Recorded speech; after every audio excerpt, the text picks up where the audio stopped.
자, 이 시간에는 인류 역사의 종말론이라고 하는 주제를 가지고 말씀을 공부하도록 하겠습니다. 자, 서론은 우리는 지금까지 인류 역사가 어떻게 시작되었으며 또 이것이 어디를 향하여 흘러가고 있는 것인지를 모르고 살아왔습니다. 따라서 인류 역사의 종말에 관한 문제를 알지 못하고 있는 것이다.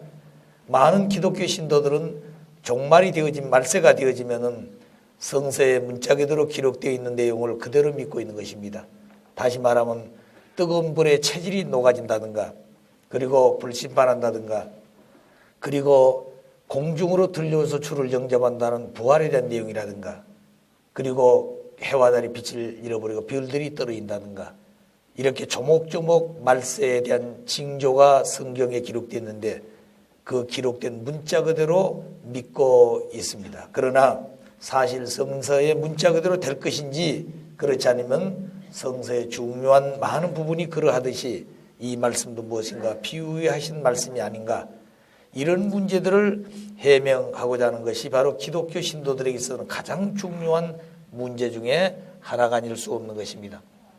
자, 그래서 많은 분야가 다 문제점이고 그 문제를 해결하기 위한 원리가 필요합니다만, 역시 이 내용도 오늘 기독교 신자들에게, 또 기독교를 믿지 않는다 할지라도 성서를 공부하는 사람들에게는 대단히 중요한 한 과제가 아닐 수 없습니다.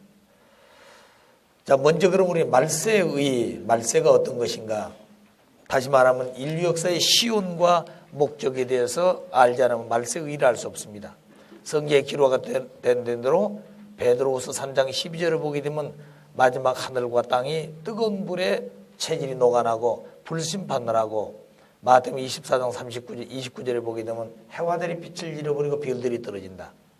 또 데살로니가전서 4장 16절 17절을 보게 되면 이 땅의 모든 다 심판해버리게 되면 주를 믿는 사람은 공중으로 들려서 주를 영접한다.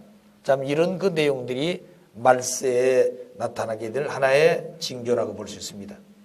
자, 그럼 그런 내용들이 사실 문자 그대로 될 것인가? 그렇지 않냐면 이 말씀은 무엇인가 성서의 중요한 부분이 비유와 상징으로 되어 있듯이 이 내용도 뭔가 비유와 상징한 말씀이 아닌가 하는 그 내용을 원리적인 입장에서 원리를 통해서 이걸 해명하게 되는 것이 바로 인류 역사의 종말론이 되겠습니다.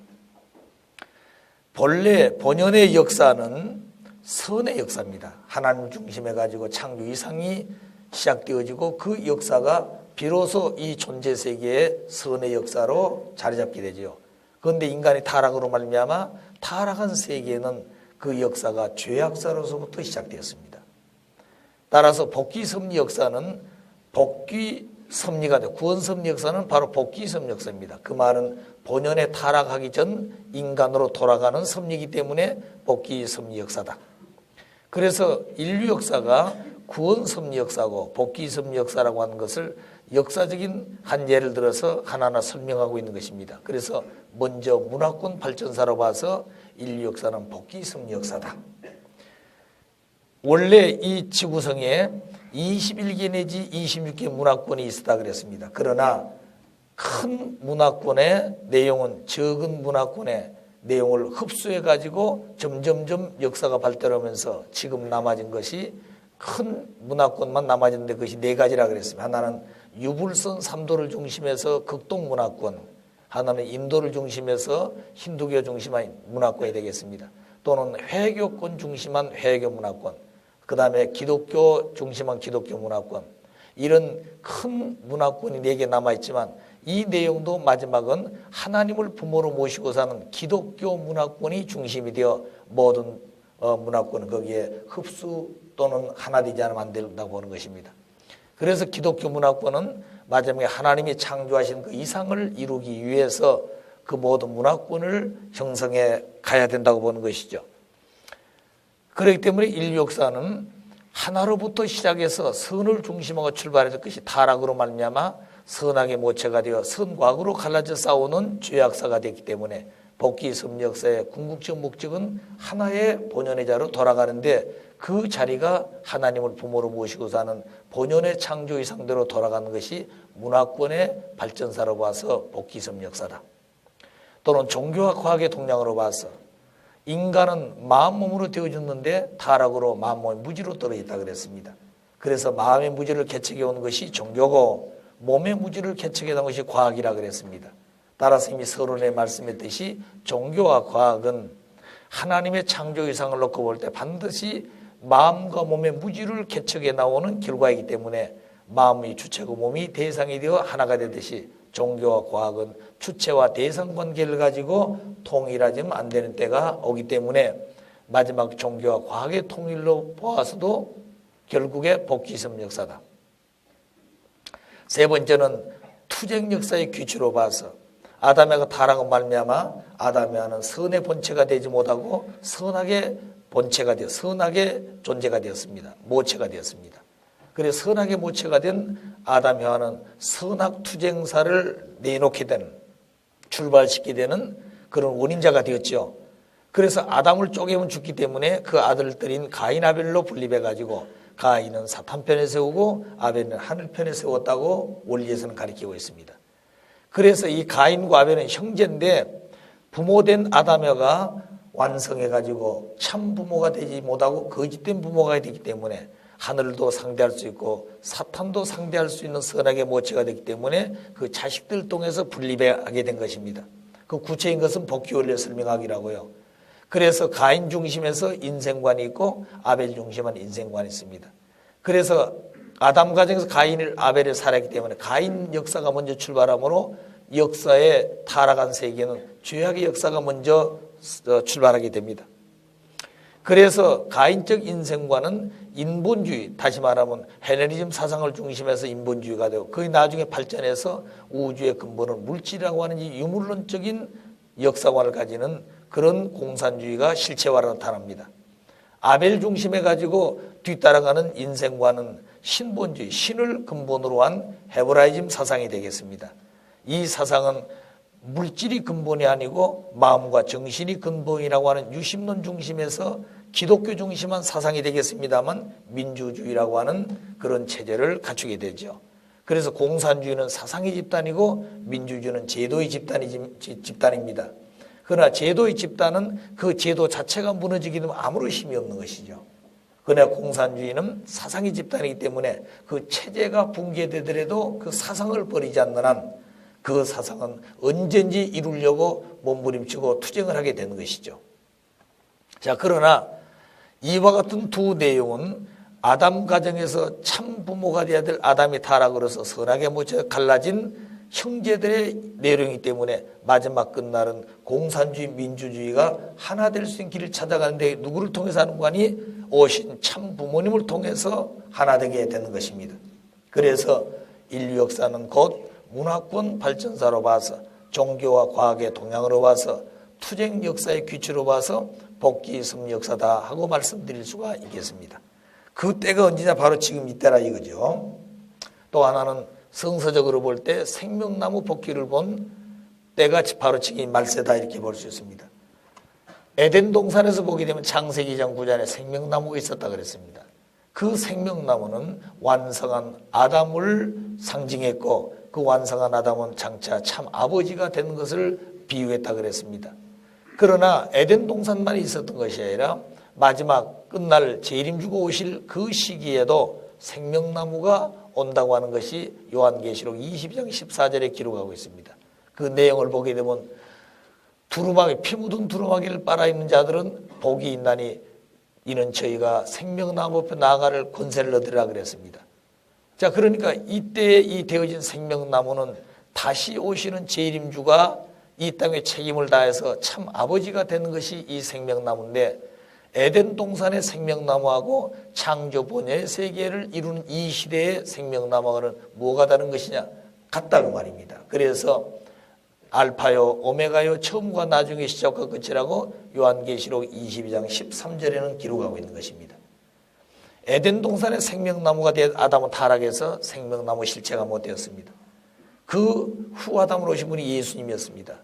역시 유대민족이 생명나무로 오신 예수님을 알지 못하고 불신해서 십자가에 돌아갔기 때문에 다시 오심을 약속하셨고 다시 오시는 재림주님은 아담 예수님이 하지 못했던 그 책임을 완수해 가지고 참 아버지가 되는 생명나무가 되는 것입니다. 그래서 모든 존재세계, 지상세계, 천상세계를 왔다 간 인간들을 모두 접붙여서 생명나무 되게 하기 위해서 오신 분이 참 부모 되신 마지막 끝날 생명나무로 오시는 분이다. 그래서 성서적으로 봐서도 결국 복귀섭리 역사다. 그 말은 에덴 동산의 생명나무를 복귀하기 위한 섭리 역사였다가 말입니다. 그래서 인류 역사는 구원섭리고 복귀섭리 역사다. 그 다음 말세는 무엇인가? 원래 하나님을 중심해 가지고 3대 축복을 완성했다고 한다면 그들은 하나님 중심에서 사회기를 이루어 가지고 가정, 종족, 민족, 국가가 하나님을 중심한 선의 실체 세계가 이루어졌을 겁니다.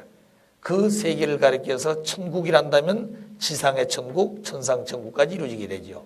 이 세계는 원죄가 없고 그렇기 때문에 속죄함도 없고 기도가 필요 없고 신앙도 필요 없고 인간을 구원해 줘야 될 구세주 메시아도 필요 없는 것입니다. 따라서 이 세계는 세상이 끝난다고 하는 말세도 필요 없는 것이죠. 그런데 이런 내용이 있게 된 것은 타락했기 때문에 그렇다 이 말입니다. 그래서 하나님의 말씀을 절대 믿고 하나 됐더란다면 이와 같은 창조의 상세가 이루어졌을 것인데 하나님의 말씀을 불신함으로 말미암아 정반대로 모양과 형태는 갖추고 있지만 주인이 하나님이 되며 사탄이가 되었습니다. 그래서 사탄 중심해 가지고 아담 여와는 하나님의 창조 이상의 그 형태를 갖춰서 사역이들 이루게 되는데 그 중심이 바로 악이 되는 것입니다. 사탄이가 중심이 되죠. 그래서 가정, 종족, 민족, 국가 세계의 세계가 이루어지면 그 중심은 악의 주체인 사탄이가 되기 때문에 그 세계는 지옥이라고 그러고 지상이 이루어지면 지상지옥, 그들이 살다간 천상은 천상지옥이 되는 것입니다. 따라서 이 세계는 원죄가 있고 원죄가 있기 때문에 회개해야 되고 기도해야 되고 신앙이 필요하고 구세주가 필요하고 말세가 있는 세계입니다. 왜? 하나님이 우은치 않은 세계가 인간 타락으로 생기졌기 때문에 본연의 이상에는 이르기 없다는 거죠. 그래서 이것을 없애야 되고 잘라내야 되기 때문에 말세란 말이 있게 됩니다. 따라서 말세는 사탄 중심해 가지고 되어진 이 악한 주권이 하나님 중심의 선주권 세계로 돌아가는데 그 조차되는 그 자리가 바로 말세고 전환기점이 말세가 된다 그랬습니다. 자, 그래서 이 말세는 대혼돈이 벌어지게 되죠.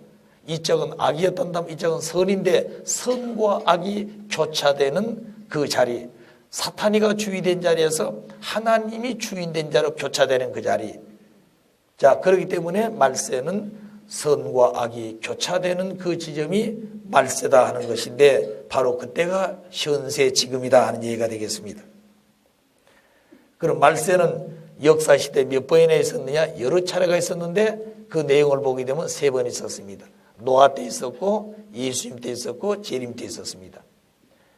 자, 그래서 창세로부터 성장기를 거쳐가지고 완성하게 되어 있는데 소생기 장성기를 거쳐서 결국 완성해가는 과정에서 아담은 타락을 했습니다.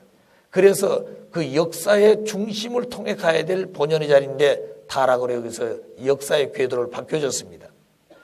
자, 그러므로 말미암아 이 잘못되어진 사탄 중심한 이 궤도를 돌아서 여기 와가지고 노아 중심에가 이걸 청산해가지고 홍수 심판을 중심해서 사탄편 입장은 모두 심판하고 하늘 별선에 있는 노아 가정 중심해 가지고 다시 본연의 궤도로 진입해서 하나님이 소망했던 그 이상세계로 가려고 했던 것입니다.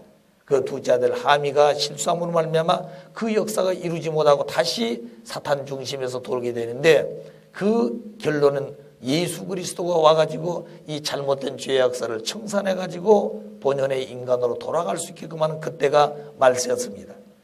그런데 예수님이 십자가에 돌아가신 말미암아 그 뜻의 이상을 성취하지 못하고 완성하지를 못했습니다. 그래서 다시 사탄 주관권에 들은 인류는 다시 오심하여 약속하는 재림주가 오심으로 말미암아 다시 한 바퀴 돌아서 그 자리에 와가지고 이제 참부 승리권을 중심해서 이 잘못된 궤도를 잘라내고 하나님이 소망했던 원래 창조 본연의 원리적인 궤도로 돌아서 본연의 세계로 돌아가게 된 것입니다. 자, 그렇기 때문에 노아 때가 말세였고 예수 때가 말씀이었고 재림 때도 말세였다. 그래서 역사시대의 말세는 크게 3번이 있었다고 말씀할 수 있습니다. 그러나 인간 개인을 놓고 볼 때는 말세는 세 번만이 아니라 개인적인 말세, 가정적인 말세, 종족적인 말세, 민족적인 말세, 국가적인 말세, 또는 세계적인 말세, 천주적인 말세, 이렇게 개인의 입장에서 볼 때는 말세라고 하는 과정은 여러 단계가 있는 것입니다. 그러나 섭리적으로 볼 때는 세 번 있었다는 말씀이에요. 또 그런데 이 말세에 나타나는 여러 가지 징조가 있게 되는데 그 징조에 관한 성구, 다시 말하면 징후에 대한 관한 성구가 되겠습니다. 제일 먼저 말세가 되지만 땅을 멸한다 그랬습니다. 베드로 3장 12절부터 14절 보게 되면 땅과 함께 오늘 이 세상을 멸한다 그랬습니다. 그럼 그 땅을 멸한다는 그 말은 문자 그대로 우리가 살고 있는 이 땅을 멸한다는 말이냐? 결론은 문자 그대로 멸한다는 말이 아니다. 왜 그런가 하면 노아 때도 창세기 6장 13절에 그들을 땅과 함께 멸하라 그랬습니다. 왜냐하면 혈육이 강포해서 그들과 함께 이 땅을 멸한다 그랬는데 문자 그대로 멸하지 않았습니다. 홍수 심판했지만 땅을 멸하지 않았다고 말이죠. 예수님 때도 베드로 3장 12절에 보게 되면 체질이 뜨거운 불에 녹아지려니와, 다시 말하면 땅을 전부 다 없어진다 그랬습니다. 체질에 녹아서. 그런데 노아 때에 문자 그대로 되지 않았던 것처럼 예수님 때도 되지 않는 것입니다. 따라서 재림 때도 베드로후서 3장 13절에 새 하늘과 새 땅을 바라보다다. 과거에 낡은 땅과 낡은 하늘은 다 없어지고 새 하늘과 새 땅을 바라보도다 그랬습니다. 그러니까 이때도 모든 땅을 멸한다고 하는 그 말인데 과거 노아 때 예수님 때 그 말씀대로 되지 않은 것으로 봐서 재림 때도 문자 그대로 땅을 멸하지 않는다. 그런데 성경에 보게 되면 땅은 영원하다 그랬습니다. 전도서 1장 4절에 보게 되면 한 세대는 가고 한 세대는 오되 땅은 영원히 있도다. 또 이사야서 60장 20절에 보게 되면 새하늘과 새 땅이 내 앞에 항상 있을 것 같이, 있는 것 같이 그랬습니다. 그러니까 땅은 없어지지 않는다고 말입니다. 땅이라는 것은 하나님의 창조 이상을 이루기 위해서 있는 곳이 땅이에요. 그렇기 때문에 하나님의 창조 이상은 가정 이상인데 그 가정 이상을 어디다 이룰 것이냐? 공중에다 이루는 것이 아니라 이 땅에다 이루어야 된다고 말입니다. 그래서 땅은 멸하지 않는데 이와 같이 되어졌다고 하는 그 내용은 문자 그대로 되는 것이 아니다. 그러면 성경의 중요한 부분이 비유와 상징으로 되어 있듯이 땅을 멸한다고 하는 이 땅이라는 내용도 무엇인가 비유했을 것이다. 그럼 땅의 의미가 무엇인가? 하나님의 창조를 모두 상대적으로 지었다 그랬습니다. 자, 땅이 있단 말은 반대로 하늘이 있다 그랬어요. 그러면 땅이란 개념을 알기 위해서는 반대로 하늘에 대한 의미를 성서를 통해서 알게 되면은 바로 상대적인 땅이 무엇인가 하는 것을 알 수가 있습니다. 그런데 성경에 본 하늘은 우리가 저 푸른 창공을 의미하는 것이 아니라 마태복음 6장 9절에 보게 되면 예수님께서 하늘에 계신 우리 아버지여, 하나님은 어디인지 계시는 무소부지하신 하나님이신데 예수님은 하늘에 계신 우리 아버지라 그랬습니다. 그럼 그 하늘에만 하나님이 계시느냐? 아니다 그거지요. 그럼 하늘은 뭘 의미했느냐 하는 것입니다. 요한복음 3장 13절에 예수님께서는 여인을 통해서 지상에 태어났지만 그는 하늘에서 내려온 자라고 얘기했습니다. 그러면 성경에서 말하는 이 하늘이라는 것은 문자 그대로 저 푸른 창공을 의미하는 것이 아니라 뭔가 비유했다는 거죠. 그게 바로 뭐냐면 지극히 선하고 지극히 높고 지극히 거룩하고 지극히 참된 것을 가리켜서 성경에는 하늘이라 그랬습니다. 그렇기 때문에 하늘에 계신 우리 아버지라는 말은 지극히 선하고 높고 거룩하고 참된 자리에 계신 아버지시요, 예수님은 육신을 쓰고 땅에서 오셨지만 하늘에서 내려온 인자라 그랬습니다. 그렇기 때문에 선의 본체인 영거로 그분은 지극히 선하고 지극히 높고 지극히 거룩하고 지극히 참된 자리에서 오신 분이 예수님이에요. 따라서 하늘이라고 하는 것은 선주권을 상징한 말이고, 이 하늘에 대한 반대 개념 땅은 지극히 선한데 지극히 악하고, 지극히 높은 곳에 비해서 지극히 낮고, 지극히 거룩한 데 비해서 지극히 천하고, 지극히 참된 것에 비해서 지극히 거짓된 것을 성경에는 땅으로 비유했습니다. 따라서 이 땅이라고 하는 것은 사탄 악주권을 상징하는 내용을 땅이라 그랬어요. 따라서 땅을 멸한다고 하는 말은 우리가 살고 있는 땅을 멸한다는 말이 아니라 사탄 중심한 악주권을 멸한다, 그런 얘기가 되겠습니다. 그럼 이 악주권 세계가 멸해지면 사탄이가 추방되어지고 비로소 하나님을 중심한 본연의 주인을 세워서 하나님의 혈통을 이어갈 수 있는 아들, 딸이 사는 그런 영원한 복주의 세계, 선의 세계, 축복의 세계가 이루어진 것이 바로 그 세계가 되겠습니다. 그래서 새하늘과 새 땅의 바라보도다.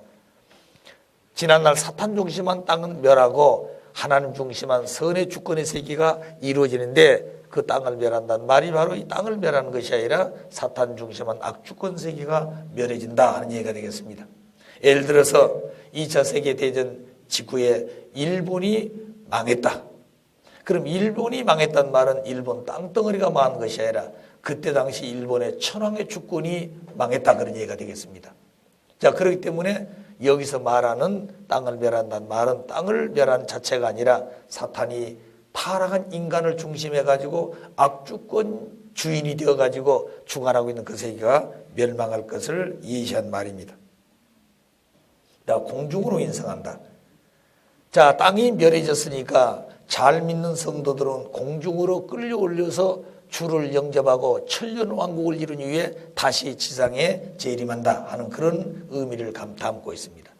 역시 공중인상이라는 것도 문자 그대로 공중이 아니고 뭔가 비유와 상징했다. 그럼 뭘 비유했느냐 하는 의미를 바로 방금 말씀했던 내용을 놓고 설명할 수 있습니다. 땅과 하늘은 상대적인 개념인데, 하늘은 지극히 선하고 높고 거룩하고 참된 선주권을 상징하는 것이라 그랬습니다. 땅은 지극히 악하고 지극히 낮고 천하고 거짓된 것을 상징하고 표현한 말인데, 그건 사탄 악주권을 상징한 세계라 그랬습니다. 말입니다.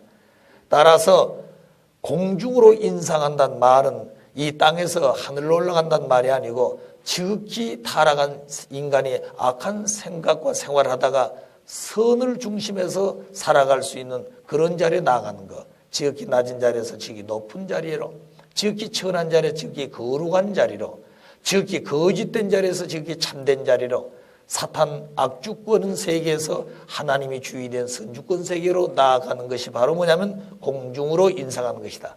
따라서 공중인상이라는 말은 육체를 쓰고 내가 들려 올라간다는 말이 아니라 하나님을 중심한 생활 이념이 바뀌어진다고 말입니다. 그러니까 과거에 우리 한국 역사를 보게 되면 아마 제가 알기로 2번인가 3번인가 그랬습니다. 이런 영적인 계시를 받은 사람들이 모두 다 집도 팔고 빚도 갚고 나머지는 다 친구들 나눠주고, 그리고 밤 12시 넘으면 공중으로 올려간다고 아마 난리를 필 때가 있었을 겁니다. 그래 대한민국의 모든 언론의 기자들이 전부 다 카메라를 들러매고 그 자리가 지키고 있는데, 거기에 그때 보면 아주 부모와 자식이 싸우는 장면도 있습니다. 왜냐하면 그 신앙을 돈독히 하는 그 광신자와 같은 어머니는 들어가야 된다고 그러고 아들은 가만 안 된다고 그러고, 결국에 실갱이라다가 시간 되니까 어머니는 들어가고 아들은 못 들어갔는데 밤새도록 있어도 공중으로 올라가는 것은 어디 공중이 있습니까? 자, 이런 비참한 역사를 우리 현실 속에서 몇 번 목격을 했습니다.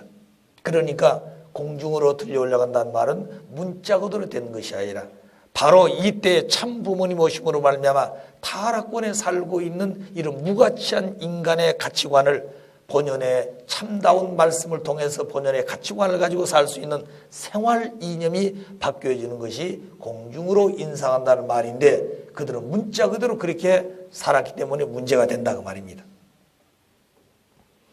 자, 3번째는 불심판. 역시 베드로 3장 12절에 기록한 말씀입니다. 그럼 불이라고 하는 것은 문자 그대로 불이냐? 역시 성경의 중요한 부분이 비유와 상징으로 되어 있듯이 이 불이라는 말도 문자 그대로 불이 아닙니다. 왜냐하면 예수님 말씀 보게 되면 말라기 4장 1절에 그들을 살라 그 뿌리와 가지를 남기지 아니하고 그랬습니다. 그러니까 불로 심판한다는 얘기죠. 그럼 예수님 때 진짜 불 심판했느냐? 문자 그대로 불 심판하지 않았습니다. 그러면 다시 오신 재림 때도 불 심판한다고 그랬는데 예수님 때 문자 그대로 하지 않았기 때문에 다시 오신 재림 때도 문자 그대로 불 심판을 하지 아니하신다. 그러면 중요한 성서의 부분이 비와 상징으로 되었듯이 이 불이라는 것도 무언가 비유적으로 했던 내용이다. 그러면 그 의미가 무엇인가? 야고보 3장 6절에 보게 되면 혀는 곧 불이라 그랬습니다. 혀가 곧 불이라 그랬어요. 혀는 말씀을 할 수 있는 기관이기 때문에 혀 심판은 불심판이고 혀 심판은 곧 말씀 심판이고 말씀 심판은 곧 진리를 의미하기 때문에 혀 심판은 불심판이고 그 혀 심판 자체가 뭐요? 말씀 심판이고 진리 심판이다 그 말입니다. 그러니까 불심판은 진리 심판이지 문자 그대로 불심판이 아니다 그 말이에요. 자, 그럼 역사 시대에 그런 내용이 있었는가? 예수님 말씀하신 내용을 보게 되면 요한복음 5장 24절에 내 말을 듣고 또 나 보내신 이를 믿는 자는 영생을 얻었고 그 말씀으로 말미암아 영생을 얻을 수 있다고 말입니다. 말씀을 불신하게 되면 그 말씀이 바로 자기를 심판하게 되는 것이죠. 그리고 요한복음 12장 48절에 보게 되면 나의 한 그 말이 마지막 날에 저를 심판하리라. 말씀 심판이다 그 말입니다. 또 이사야서 11장 4절에 보게 되면 입의 막대기로 세상을 치며 입술의 기운으로 아기를 죽일 것이다. 자, 입안의 막대기가 뭡니까? 새치밖에 안 되는 혀예요. 그렇기 때문에 혀라고 하는 것을 통해서 목에서 나온 소리를 바로 말씀으로 바꾸는 것이죠. 그렇기 때문에 말씀을 중심해 가지고 입의 기운으로 아기를 죽인다는 말은 말씀, 그 진리의 기운으로 악한 것을 심판한다 그 말입니다. 자, 그렇기 때문에 결국 불심판은 진리 심판이에요. 누가복음 12장 49절에 보게 되면 내가 불을 땅에 던지러 왔느니라. 예수께서 하신 말씀입니다. 그럼 만일 그 불이 붙었으면 내가 무엇을 더 원하리요 그랬습니다. 그리고 예수님께서 세상에 다니는 불을 던지고 다녔단 말이 아니에요. 진리를 선포했다고 말입니다. 하나님의 말씀을 선포했다고 말이에요. 그런데 그 말씀을 인간들이 받아들였으면 불이 인간을 통해서 붙었을 건데 그 인간들이 불신했기 때문에 불은 던졌지만 불이 붙지 않고 꺼졌다 그랬습니다. 자, 그렇기 때문에 여기서 말한 불이라고 하는 것은 뭘 의미하는 것이야? 진리를 의미하는 것이에요. 말씀을 의미하는 것입니다.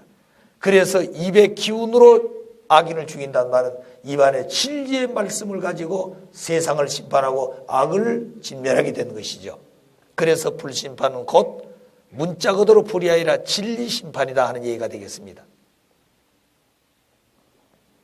이 시간 우리가 말씀을 듣고 있는 이 말씀이 바로 우리를 심판하고 있다는 사실을 알아야 돼요. 이 말씀대로 살고 있느냐, 앞으로 말씀대로 살 것이냐, 이 말씀이 바로 우리 자신들을 심판하는 내용이 된다고 말입니다. 자, 그 다음에 끝날이 되어지면 해와 달에 빛을 열 별들이 떨어진다 그랬습니다. 이거 대단히 중요한 말이에요. 이 내용대로 된다면 앞에 무슨 땅을 멸하고 불심판하고 공중으로 이런 말이 다 필요 없는 것이에요. 이 하나만 하면 되는 것이에요. 그런데 조목조목 들어서 말세에 그런 징조가 벌어진다는 말은 뜻이 있어서 그랬다고 말입니다.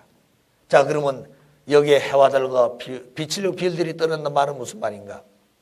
역시 이 내용도 저 하늘에 있는 해와 달의 빛을 별들이 떨어진다는 말이냐? 문자 그대로 되느냐 그 말입니다. 결론은 아니다. 그리고 무언가 비유했고 상징했다 한다면 무엇을 비유했고 무엇을 상징했는 것인가? 그래 해와 달과 별의 의미를 알아보자는 것입니다. 창세기 30장 9절부터 10절에 보게 되면 요셉이가 참 꿈을 잘 꿨고 꿈 해몽도 잘했습니다. 그래서 나중에 형님들한테 많은 미움도 받게 되고 애굽으로 팔려가기도 하지요. 내가 또 꿈을 꾼즉 해와 달과 11별들이 내게 와서 절하리이다. 그런 내용들이 참 많습니다. 그러니까 11개의 볕단을 갖다가 자기 볕단 위에 쌓는다든가 여러 가지 그 이해할 수 없는 꿈을 꿔가지고 그런 얘기를 해서 형들로부터 많은 미움을 사게 됩니다. 자, 그럼 그런 내용들이 결국에 말씀 그대로 꿈 얘기도 이루어졌습니다. 이런 얘기를 듣고 형제들이나 부모가 하는 말이 그러면 너희 아비와 너희 어미가 너희 앞에 가서 절을 하고 너희 11형제가 너희 앞에 절을 하란 말이냐고 아버지는 꾸짖었습니다. 그래서 여기서 말하는 해는 아버지를 상징했고 여기서만 다른 어머니를 상징했습니다. 그리고 별은 형제를 상징했어요. 자, 그래서 구약시대는 부모의 사명을 했던 것이 모세가 있고 그 모세의 율법 중심해 가지고 유대민족을 하나님 앞으로 인도하려고 했던 것입니다. 그래서 그 유대교가 이 모세 율법을 중심해 가지고 오신 메시아를 모실 수 있는 준비를 해야 되는데 이 땅에 오신 예수님께서 복음을 선포하실 때 그 복음을 따라오지 않으면 안 되는데 복음을 불신하게 되면 결국 유대인들은 실족할 것을 의미한 것이 별들이 떨어진다 그랬습니다.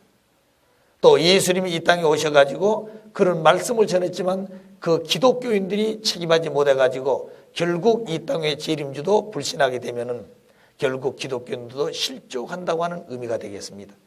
그래서 구약시대는 모세 율법이 부모의 사명을 했고 예수님 때는 예수가 성신이 해와 달의 사명을 했던 것입니다. 그 다음에 다시 오시마 약속은 재림주와 재림성신은 성약시대의 말씀을 가지고 오신 원리를 가지고 오시는데 구약의 율법은 촛불과 떤다면 신약의 복음은 전기불과 같고 성약의 말씀은 태양과 같은 것입니다. 자, 그래서 촛불은 켜 있더라도 태양빛이 전기불이 켜지면 촛불의 가치는 이미 그 빛 앞에 흡수되는 것이죠. 그 다음에 전기불이 켜 있더라도 밝은 낮에 태양이 떠오르게 되면 전기불은 켜 있어도 그 태양빛 속에 이미 흡수돼 버리는 것입니다. 자, 그렇기 때문에 해와 달이 빛을 지린다는 말은 그 말씀의 빛을 지린다는 말이죠. 또 사명의 뜻을 이미 다 잃어버린다는 얘기도 되겠습니다.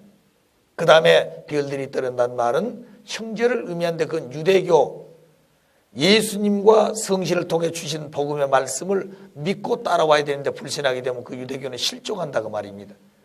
또 기독교인들은 재림주를 중심에 가지고 주신 말씀을 따라와야 되는데 자기들이 지금까지 믿고 있는 기준만 자랑하고 그의 절대적이라고 믿고 이 자신을 오신 새 말씀을 불신한다면 그들도 역시 유대교와 같이 실족할 것을 보여준 것이 별들이 떨어진다 하는 얘기가 되겠습니다. 따라서 빛을 기른다는 말은 사명에 끝난 것을 예시한 것이고 다시 모세의 율법의 사명, 예수와 성신의 복음의 사명, 재림주 중심한 재림성신의 성약의 말씀을 중심한 새 시대가 오는 것을 비유적으로 주신 예시한 말씀이다 그 말입니다.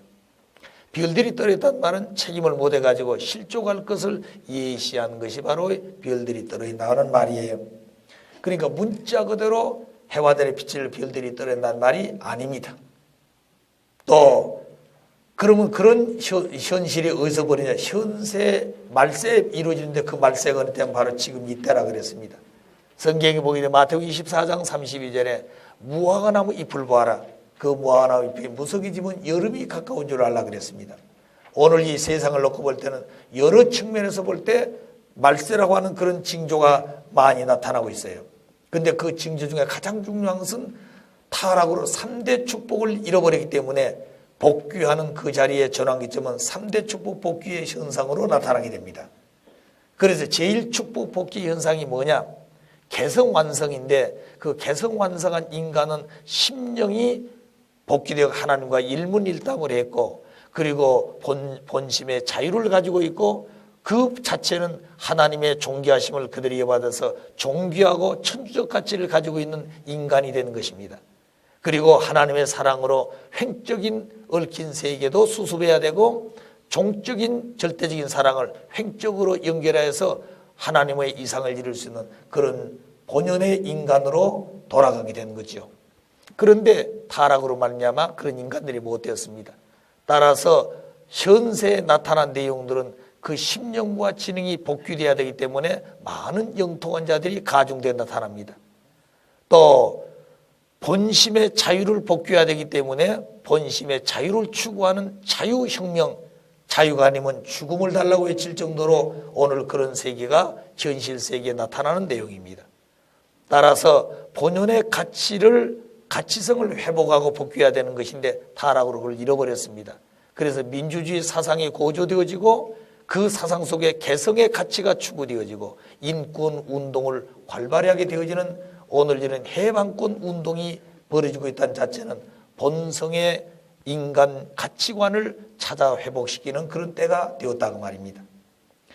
자, 그래서 현재가 말세다 그 말이죠. 그래 본연의 사랑 복귀, 본연의 사랑은 하나님의 참사랑 중심한 그 종적인 것이 횡적으로 나타난 것인데 그래서 현세 세계는 박애주의 또는 본성의 사랑을 찾아 들어가기 위해서 몸부림치는 것이 오늘 인류의 본성의 마음작용인 것입니다.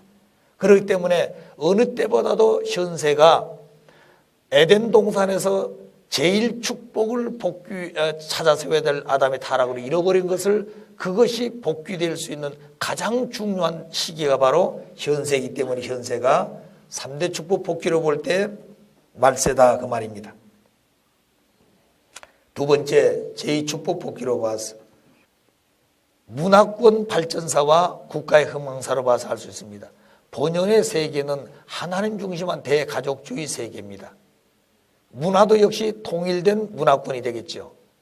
그 다음에 국가의 흥망사 마찬가지. 하늘편 주권의 세계가 이루어지면 사탄편 주권 세계는 원래 없는 것입니다. 그런데 타락으로 사탄편 주권 세계가 있고 하늘편 주권 세계는 이상을 가지고 추구하고 찾아가는 거죠. 그래서 현세를 놓고 볼 때는 하나님 중심한 대가족주의 세계가 이루어지지 못했는데 현세는 기독교 중심해 가지고 하나의 문화권 세계를 만들어가고 있는 것입니다. 자, 그 다음에 하늘편 주권의 세계가 이루어지지 못하고 타락해서 악주권 세계가 이루어졌는데 민주주의 세계와 공산주의 세계로 분립되어 나타납니다. 그래서 이 두 세계가 교차되어 가지고 민주주의도 아니고 공산주의도 아닌 하나님 중심한 천부주의 세계가 이루어질 때가 되었기 때문에 바로 지금 이때가 말세가 되어 있는 것입니다. 그래서 그 내용을 설명해 보게 되면 아담은 타락으로 선악의 모처가 되어서 그 실체의 아들들을 가인 아벨로 갈라세웠습니다. 그래서 가인적 인생관, 아벨적 인생관, 그 가인적 인생관은 인본주의 그리고 그 근본이 헬레니즘 사상입니다. 신본주의, 하나님을 본으로 해가지고 모든 걸 보고 듣고 느끼고 생각하는 주의죠. 그게 바로 헤브라이즘 사상을 바탕으로 해가지고 나타나게 됩니다. 그 내용이 물질을 근본으로 해서 나타나는 유물공산주의가 있거든요. 그 다음에 물질이 근본이 아니라 마음과 정신이 근본이라고 하는 기준을 정해서 민주주의가 나타나게 됩니다. 이미 말씀했듯이 공산주의는 사상의 집단이고 민주주의는 제도의 집단이기 때문에 결국 이 둘은 서로 하나 될 수가 없는 것이, 그래서 참부모가 오셔가지고 가인 아벨로 갈라졌던 이 역사적인 문화의 결실을 참부모가 오셔서 이 두 세계를 잘잘못을 바로 밝히고 본연의 하나님을 중심해 가지고 심정통일 참 사랑의 이상권으로 돌아갈 수 있는 본성의 인간으로 세워져 가지고 비로소 참부모 중심의 통일 세계가 이루어지게 되는 것입니다. 그래 참부모가 오지 않으면 이런 세계는 다시 하나 될 수가 없는 것이죠. 그래서 지금 이때가 현세로 봐서 제2축복복귀의 현상이 바로 지금 이때다. 그 다음에 제3축복복귀는 주관성 복귀인데 내적으로 볼 때는 종교를 세워가지고 철학과 윤리적인 자리에 서서 심령이 복귀되어지는 자리입니다. 그래서 그 심령 복귀는 자연을 보호하고 자연을 지키고 하나님 창조했던 그 본연의 위치를 가치를 드러내게 되는 것이죠. 외적으로 볼 때는 과학을 중심해서 기술을 발달하고 그 결과는 경제적인 발전을 통해 가지고 안락한 생활 환경을 개최해 가는 것이 오늘의 과학 중심한 외적인 것이었습니다. 따라서 주관성 복귀는 내적으로 외적으로 하게 되는데 그 결과가 하나님의 본연의 가치관을 드리는 자연 만물과 그리고 인간을 중심해서 복지의 세계를 건설해야 될 안락한 환경을 만든 것이 제3축복 복귀의 내용인데 그것이 바로 주관성 복귀다 그 말입니다. 따라서 3대 축복 복귀 현상으로 보아서 현세가 말세다 하는 것을 말씀을 드립니다. 그 다음에 두 번째는 왜 현세가 말세냐? 심는 대로 거두기 때문에 그때가 되면 말세라 할 수 있습니다. 이미 말씀대로 전했습니다만 에덴 동산의 아담과는 타락으로 불륜한 자리에 떨어졌습니다. 그래서 그 타락한 본장인들이 아담, 해와 천사장이었습니다. 그런데 이 아담은 아주 미성숙한 자리에 있기 때문에 하나님의 뜻도 그리고 천사장까지 주관하고 살 수 있는 입장이 아직 못 되어 있어요. 그런데 천사장은 비록 종이지만 성숙된 하나님의 이상도 알게 되고 아담애를 보호하고 하나님을 모실 수 있는 아담애가 되도록 지도하고 보호해야 될 책임을 가지고 있는 것이 천사장의 입장입니다. 그래서 천사장은 종이지만 지혜가 있는 아저씨와 같은 입장이고 해와는 철없는 딸과 같은 자리인데 사춘기가 접어들었을 때 이 천사장은 해와를 유혹해가지고 타락을 시켰습니다. 그것이 불륜의 자리예요.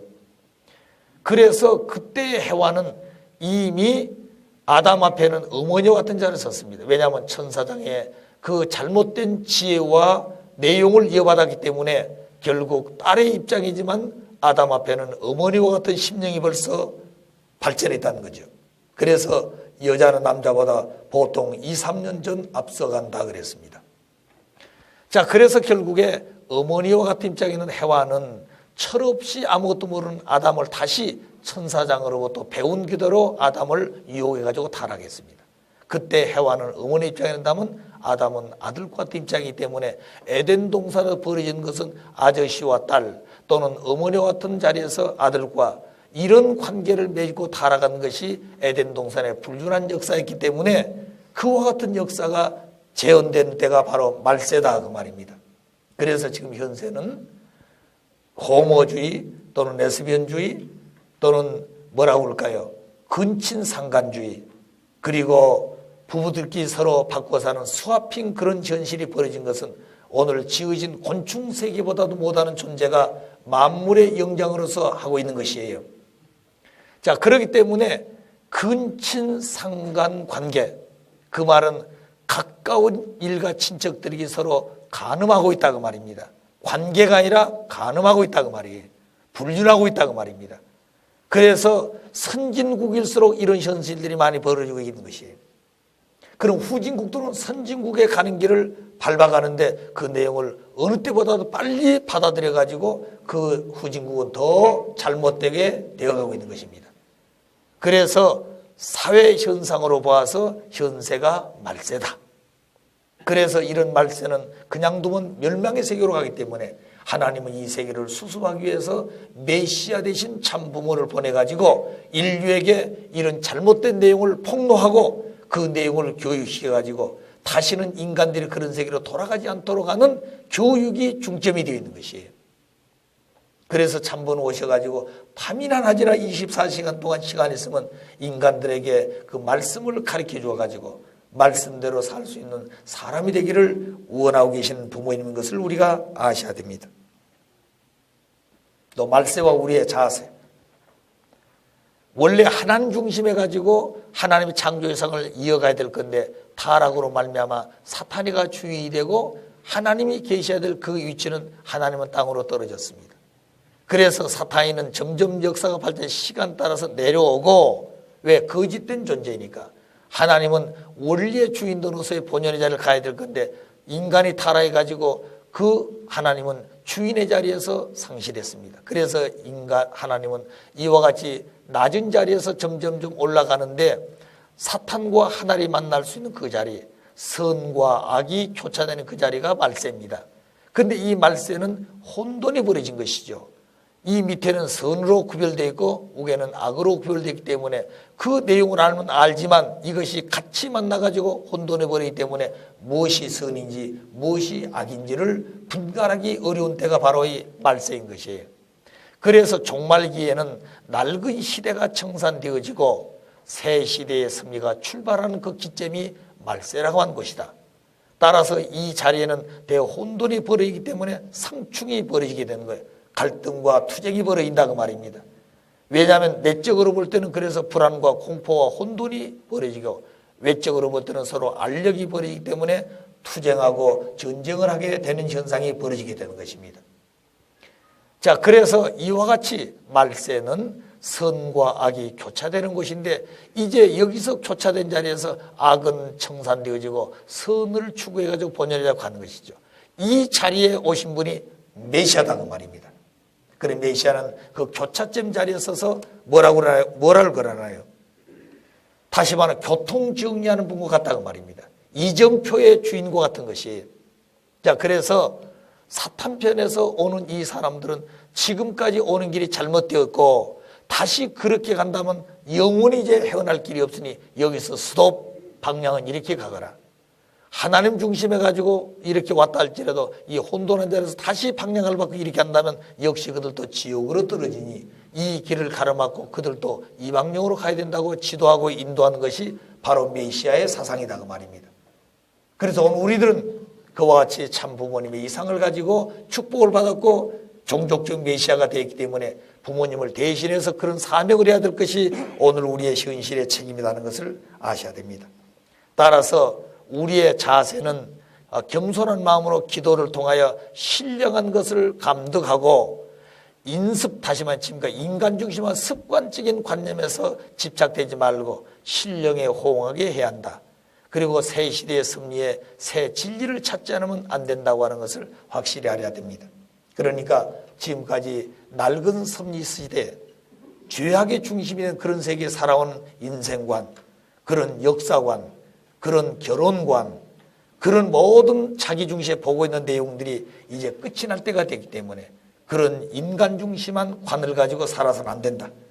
그렇기 때문에 이런 혼돈한 시대는 하나님을 중심에 살아야 되고 하나님의 말씀이 동기가 되어 살지 않으면 자기 자신에 실족하기 쉽다고 말입니다. 우리 가정도 마찬가지예요. 그렇기 때문에 이런 때일수록 우리는 중요한 것이다 하는 것을 다시 한번 깊이 생각하면서 오늘 말세에 대한 내용을 마치겠습니다.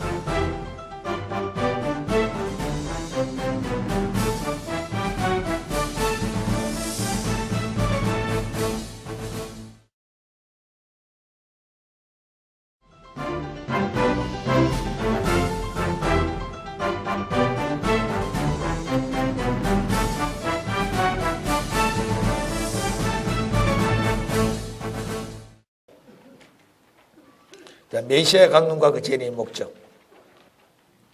역시 그 메시아 강림 재림의 목적에 자 거기에 대한 서론은 메시아라는 낱말은 히브리 말로서 기름을 부음받은 사람, 곧 이 말은 왕을 의미하고 있는 것입니다. 히브리 사람들은 왕을 세울 때 머리에 기름을 부어서 세웠기 때문에 메시아라는 말은 히브리 말로 왕을 의미하고 있는 것이죠. 이스라엘 선민들은 그의 선지자들의 애원에 따라서 장차 이스라엘을 구할 수 있는 구세주가 왕으로 오시게 되는데 그 오신 분을 가리켜서 결국 메시아다 하는 말인 것입니다. 그래서 이스라엘 민족에는 메시아 사상이 있었고 이 메시아로 오신 분이 바로 예수 그리스도였던 것입니다. 그리고 이 그리스도란 말은 메시아와 같은 뜻인데 헬라어로서 하는 말이고 보통으로서는 구세주로 통하기도 하는 것입니다. 그렇기 때문에 메시아 그 다음에 뭐요? 그리스도, 구세주는 같은 의미를 가지고 있다고 말입니다. 자, 그래서 이런 내용들을 정리하면서 메시아로 오시는 예수님은 이 땅에 십자가에 의해서 돌아가셨는데 그 십자가에 의해서 오신 메시아의 사명이 다 완성되었는가? 그 말은 타락한 인간을 구원하시는 섭리가 이루어졌는가 하는 얘기가 되겠습니다. 그래서 십자가에 돌아가신 예수님을 놓고 십자가에 하는 구원 섭리는 어떻게 된 것이냐. 왜냐하면 지금까지 수많은 성도들과 성직자들은 예수의 십자가에 의해서 타락한 인간이 구원받고 십자가에 흘린 보혈은 인류의 죄를 대속했기 때문에 십자가 없는 구원, 보혈 없는 구원은 있을 수 없다고 가르치고 왔고 그렇게 믿고 있는 것입니다. 그러면 예수님의 십자가는 구원 섭리가 완성되는 것인가? 결론은 그렇게 안 됐다고 말이죠. 그래서 그리스도는 구세주, 그 구세주는 예수님을 상징하셨는데 33세가 될 때 십자가를 통해서 돌아가셨습니다. 왜? 불신으로 말미암아. 그래서 승천하시고 그 부활하신 예수님을 통해서 기독교가 생겼고 그리고 그 기독교는 십자가의 교회로서의 십자가 신앙을 하고 있는 것이 바로 보혈을 중심한 구원 섭리가 이루어졌다고 믿고 있는 것이 오늘 기독교의 신앙관입니다. 구원관입니다. 그럼 예수님이 십자가에 돌아가셨는데 그 십자가의 구원 섭리가 완성되었는가 하는 것을 알기 위해서 예수님이 오신 목적이 무엇인가 하는 것을 공부해 봐야 되겠습니다. 예수님은 오신 목적이 아담이 타락으로 말미암아 창조하신 하나님 이상이 이루어지지 않았기 때문에 후 아담으로서 예수님은 아담을 통해 이루시려고 했던 그 뜻을 완성하게 오신 것이죠. 자, 그러면 하나님을 중심해 가지고 아담이 타락하지 아니했다면 사유계들을 이루어 하나님의 창조 이상의 가정이 되었을 것입니다. 그래서 가정 종족민족 국가 세계가 이루어졌을 때 그 세계는 하나님이 중심이고 선의 실체 세계가 되었을 것입니다.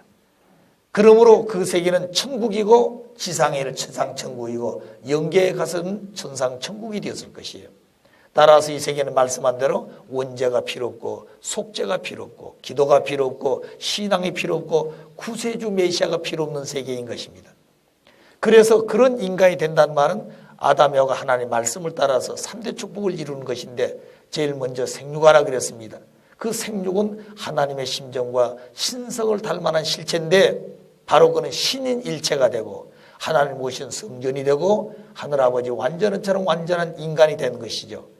그런 인간된 아담 해와가 부부가 되어가지고 가정을 이루어 번식하게 될 때 선의 가정, 하나님의 창조 이상의 사유기대 가정이 이루어지게 됩니다.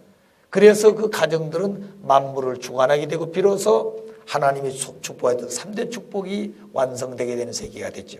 그 세계가 하나님이 소망했던 본연의 선의 세계요 창조 목적이 완성된 세계인 것입니다. 그런데 아담이가 하나님 말씀을 믿고 그런 세계가 되었으면 타락으로 말미암아 불신에 타락했습니다. 그래서 하나님이 계시할 그 자리에 사탄이가 주인이 되어가 돌아왔습니다. 그래서 타락한 아담이와는 악성을 닮았습니다. 그 신성을 닮지 말고 악성을 닮았고 그 악성의 본질은 원죄를 가지고 있는 것이죠. 그래서 그 원죄는 사탄으로부터 들어왔습니다. 그래서 사탄과 일체가 되고 사탄의 타락한 인간은 집이 되고 타락한 인간이 되는 것은 사탄의 자식이 되어버렸어요. 따라서 사탄은 이 세상의 신이 되고 이 세상의 임금이 되었습니다. 그리고 타락한 인간은 사탄의 자식이 되어버렸습니다. 따라서 하나님은 탄식했습니다. 아들, 딸을 잃어버렸어요. 인간은 본연의 참다운 부모를 잃어버렸기 때문에 탄식하고 본연의 참다운 가치를 잃어버린 인간은 탄식하고 있는 것입니다.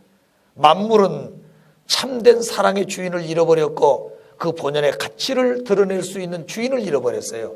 그래서 결국 만물도 탄식하고 있다 그랬습니다.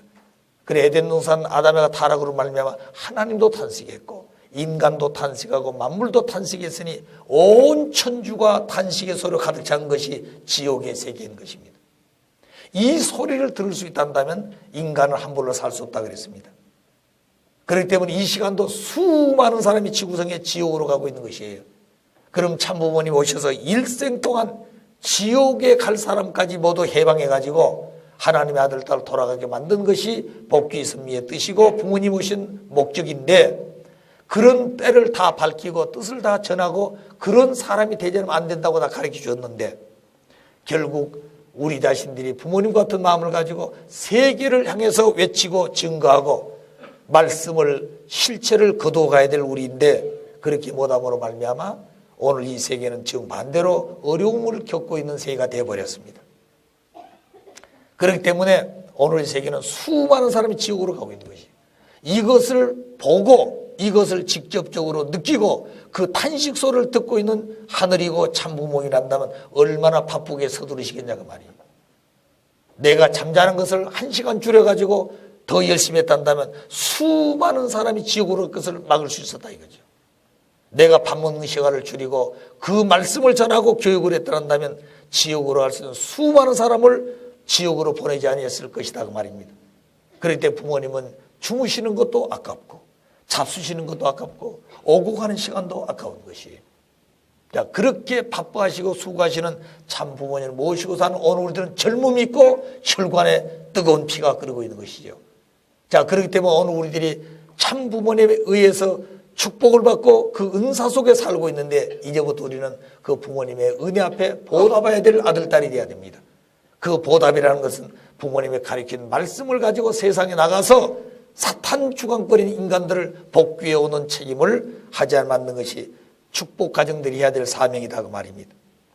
따라서 예수님이 이 땅에 오신 목적은 타락한 사탄 주관 있는 인간들이 하나님의 주관권으로 나아가서 하나님의 아들, 딸이 되어가지고 본연의 사역을 이루어서 영원한 지상천상의 천국을 이루게 살게 한 것이 예수님이 오신 목적입니다. 그런데 예수님이 십자가에 돌아가셨어요. 그러면 십자가를 통해서 기독교인들은 구원받았다고 그러는데 정말로 이와 같은 사탄 중심한 이 세계가 십자가를 통해서 본연의 세계로 돌아왔느냐? 사탄이 있는 그 세계에 하나님이 그 자리에 왔느냐 그 말입니다. 아담이가 본연에 다 돌아왔느냐? 아들, 딸 중심의 사유기대 가정이 본연에 다 돌아왔느냐? 한 사람도 돌아온 적이 없고 한 가정 돌아온 적이 없다 그 말이에요. 그렇기 때문에 십자가를 통해서 구원 섭리가 완성된 것이 아니라 그 십자가를 통해서 본연의 구원 섭리가 완성되지 못했다 오히려. 그럼 예수님이 오신 목적이 뭐냐? 아담을 통해 이루시렸던 창조 목적 이상을 완성하러 오신 분이 예수님이 오신 목적이기 때문에 십자가를 통해서 그런 세계가 이루어졌느냐? 안 이루어졌다고 말입니다. 그리고 왜 안 이루어졌느냐 하는 얘기예요. 그건 예수님이 십자가에 돌아가셨기 때문에 안 이루어졌다. 그럼 왜 십자가에 돌아가셨는가 하는 것을 하나하나 증거를 해보겠습니다. 십자가의 대속으로 구원섭리가 완성됐는가? 결론은 완성되지 않았다. 자, 그러면 왜 이 땅에 오신 예수님의 구원섭리가 안 이루어졌는가? 그것은 원죄가 청산되지 못했고 인간 창조 본연의 그 본성의 복귀가 되지 못했고 탕감을 위한 기도, 신앙이 아직도 필요하고 후손들은 신앙생활, 구원의 필요성을 가지고 살게 되는 것입니다. 그렇기 때문에 예수님이 오다 가셨지만 구원섭리의 목적이 아직 이루어지지 않았다. 그럼 왜 안 이루어졌느냐? 예수님이 십자가에 돌아가셨기 때문에 안 이루어졌다. 그럼 왜 예수님이 십자가에 돌아가셨는가? 지금까지 기독교인들이 예수님이 십자가에 돌아간 것은 기정사실로 알고 있습니다. 당연히 그렇게 되는 걸 알고 있다는 거죠. 그러면 예수님의 십자가의 죽음은 기정사실인가? 아니면 인간이 잘못해가지고 십자가에 돌아가게 만들었던 것인가? 첫째, 하나님의 섭리로 보아서 예수님은 십자가에 돌아가기 위해서 오신 분이 아니다. 왜냐하면 하나님은 메시아를 보내기 위해서 민족을 찾아 세웠습니다. 그것이 유대 선민인 것입니다. 이스라엘. 그러니까 많은 민족 가운데 특별히 택해서 길렀다고 말입니다.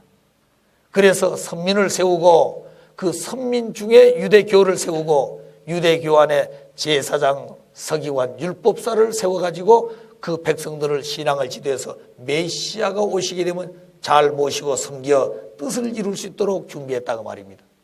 그리고 그 중심에다가 사가랴 대제사장 가정을 세우고 거기에 세례 요한 또는 요셉 가정을 중심해 가지고 마리아 중심에서 예수님이 탄생하게 된 것입니다. 그럼 이처럼 예수님 한 분을 탄생하기 위해서 첩첩으로 하나는 준비해 오셨어요. 그 이유가 오시면 십자가에 돌아가기 위해서 그렇게 준비했을 것이냐? 아니다 그 말입니다.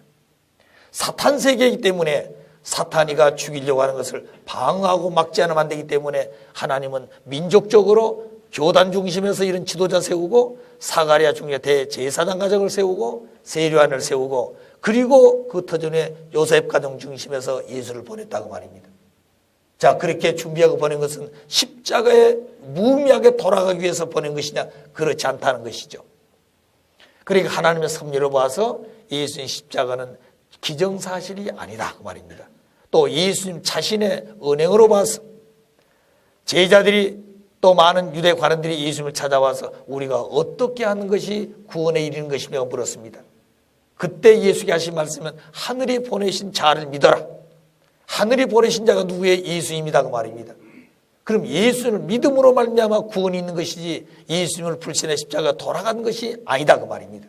그런데 그들은 그 말을 오히려 불신의 소지로 삼고 예수님을 더 핍박하고 반대하게 된 것입니다.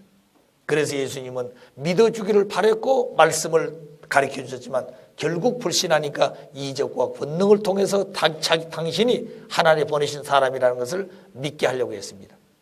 그래서 죽은 나사로를 살리고 문둥병 환자를 깨끗하게 치유하고 그리고 인간이 생각할 수 없는 그런 혈우병 환자를 기도해가지고 낫게 했습니다.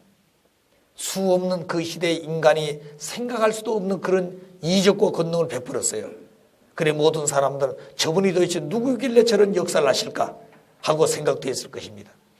그래서 그렇게 역사하는 걸 보고 하늘이 보내신 자라고 믿고 따라와야 되는데 오히려 유대 관원들은 바알세불에 접해가지고 그런 이적과 권능을 한다 그랬습니다. 그 바알세불이라는 말은 사탄, 다시 말하면 귀신의 왕초인데 더러운 귀신이다 그 말입니다.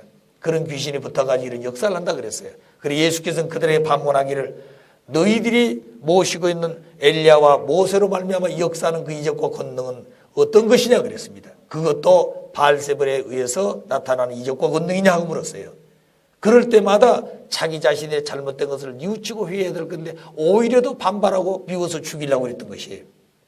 그렇기 때문에 예수님의 은행으로 봐서도 결국 뭐요? 십자가 돌아가게 오신 분이 아니다 그 말입니다. 그런 입장에 서고 나니까 예수님 분노의 심정을 갖게 됩니다. 그래서 내가 암탉이 나리 아래 병아리 새끼를 품으려 하듯이 내가 너희들을 얼마나 몇 번이고 품으려고 한 줄 아느냐. 그 너희들은 품겨지지 않았다고 그랬습니다. 그래서 돌 위에 돌을 치니 돌이 남는 것이 없다 그랬어요. 이스라엘 민족의 멸망할 것을 얘기했습니다. 자, 이런 내용을 놓고 볼 때 결국 그들에게는 화있을지어다. 저주하는 분노의 심정이 폭발하게 되었습니다. 이런 내용을 놓고 볼 때 예수님은 십자가를 지기 위해서 오시는 사실이 아니다 그 말입니다. 마지막에 12제자를 데리고 겟세마네 동산에 기도하러 갑니다. 그때 이미 가룟 유다를 팔아먹고 또 베드로 입장에서는 예수님을 불신할 수 있는 소지를 가지고 있었죠, 제자들이. 그래서 9제자는 그 감난산 밑에다 두고 3제자를 데리고 겟세마네 동산에 가서 기도합니다. 그 기도하러 올라갈 때 예수께서 하신 말씀은 내가 죽게 되어 심히 괴로우니 나와 함께 깨어서 기도하자 그랬습니다. 그래서 3제자를 놓고 앞에 나가서 땀방울이 피가 되도록 기도하고 깨어보니 제자들은 졸고 있었어요. 그래 나와 함께 순간이라도 깨어 있을 수 없느냐 깨어놓고 또다시 기도했더니 또 오더니 또 졸고 있었습니다. 3번째 나가서 엎드려 땀방울이 피가 되도록 기도하고 오니 제자들은 또다시 졸고 있었습니다. 그때 예수님 오셔서 이제는 다 끝이 났도다. 이제 너희들이 생각한 대로 살 수밖에 없는 환경이 온다고 얘기하게 된 것입니다. 그때 예수님이 이미 십자가를 질 것을 결심한 거죠. 그렇게 할 수밖에 없는 환경이 되었다 이 말입니다.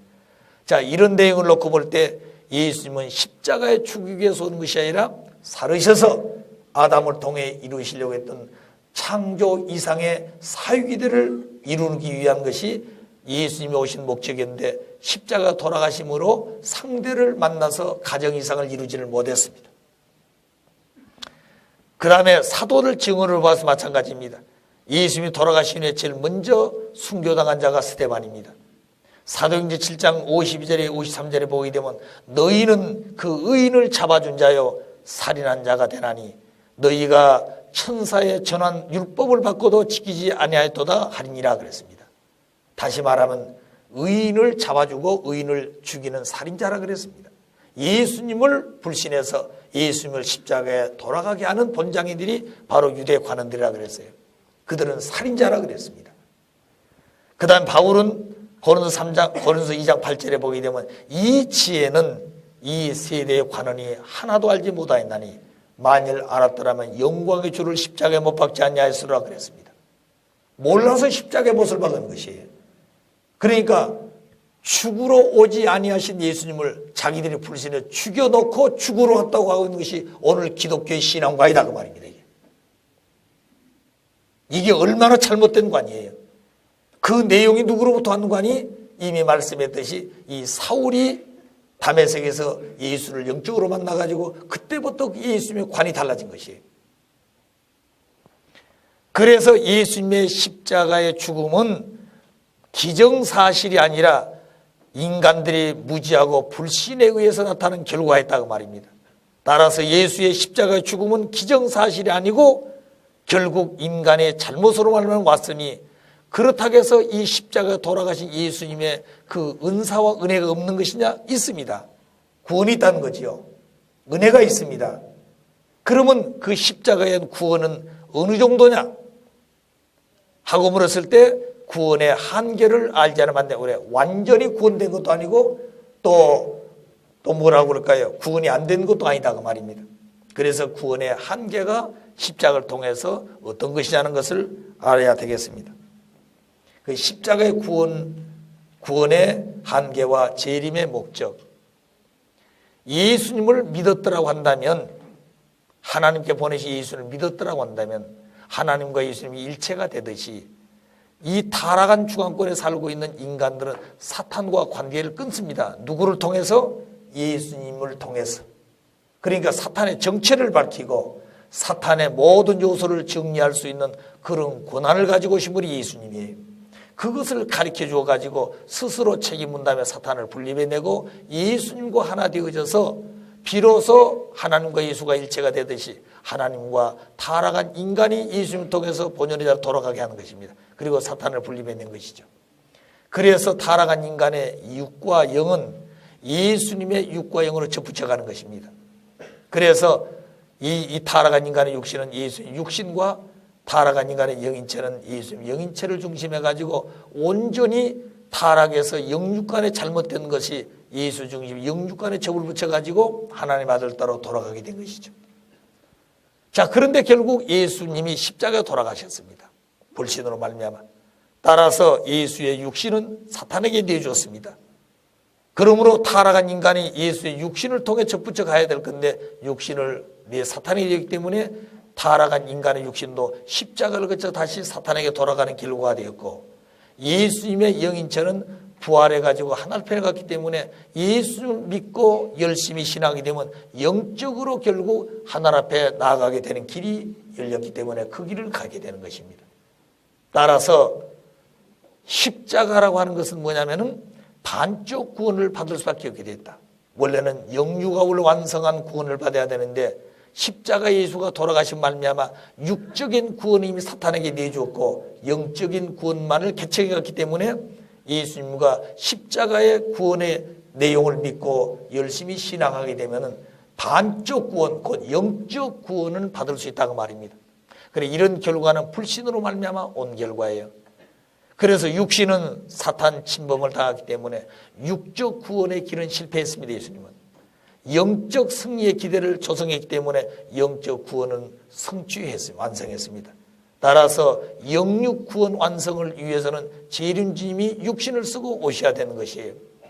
그래서 십자가의 구원의 한계와 재림의 목적은 십자가를 통해서 구원의 한계는 반쪽이고 영적 구원만이 이루어졌고 육적 구원이 남아지기 때문에 다시 오시마 약속하는 재림주님은 육신을 쓰고 영육의 완성을 이루기 위해서 오시는 분이다. 그래서 다시 오신다고 하는 재림의 말씀을 남기게 된 것입니다.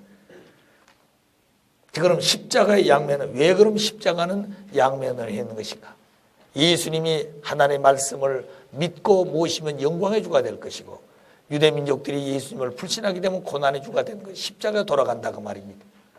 그러면 그 결과는 인간 책임 분담에서 결정되는 것이지 하나님께서 예수를 십자가에 돌아가게 해서 보낸 것은 아니다 그 말입니다. 자, 그래서 이와 같이 인간 책임 분담에 따라서 책임을 하면 영광의 주가 되고 인간의 책임하여 예수를 불신하게 되면 십자가 돌아가는 고난의 주가 된다. 그런데 이미 십자가 돌아가신 예수님은 사울은 그때 비로소 예수님은 영광의 주라는 자는 이미 떠나버렸고 고난의 주라고 하는 것을 이미 거기다가 신앙의 피초점을 두어가지고 거기에 신앙을 출발한 것이 오늘 기독교의 신앙인 것입니다. 자, 그러면 그런 책임 분담이 있기 때문에 십자가 양면을 했는데 아담도 마찬가지입니다. 창세기 2장 10절에 하나님 말씀 믿고 실천하면 생명나무가 되고 생명의 아담이 됩니다. 불신하게 되면 사망의 아담이 되고 사망의 실체가 되는 것이죠. 또 모세를 놓고 볼 때 모세의 말씀 믿고 따르면 그들은 가나안에 들어가지만 불신하면 광야의 독실밥이 되는 것입니다. 그건 누구 때문에? 인간 자신들의 책임 분담 때문에. 그래서 성서는 반드시 양면 애원을 했듯이 십자가에 대한 내용도 양면을 할 수밖에 없었습니다. 믿으면 영광의 주, 불신하면 고난의 주.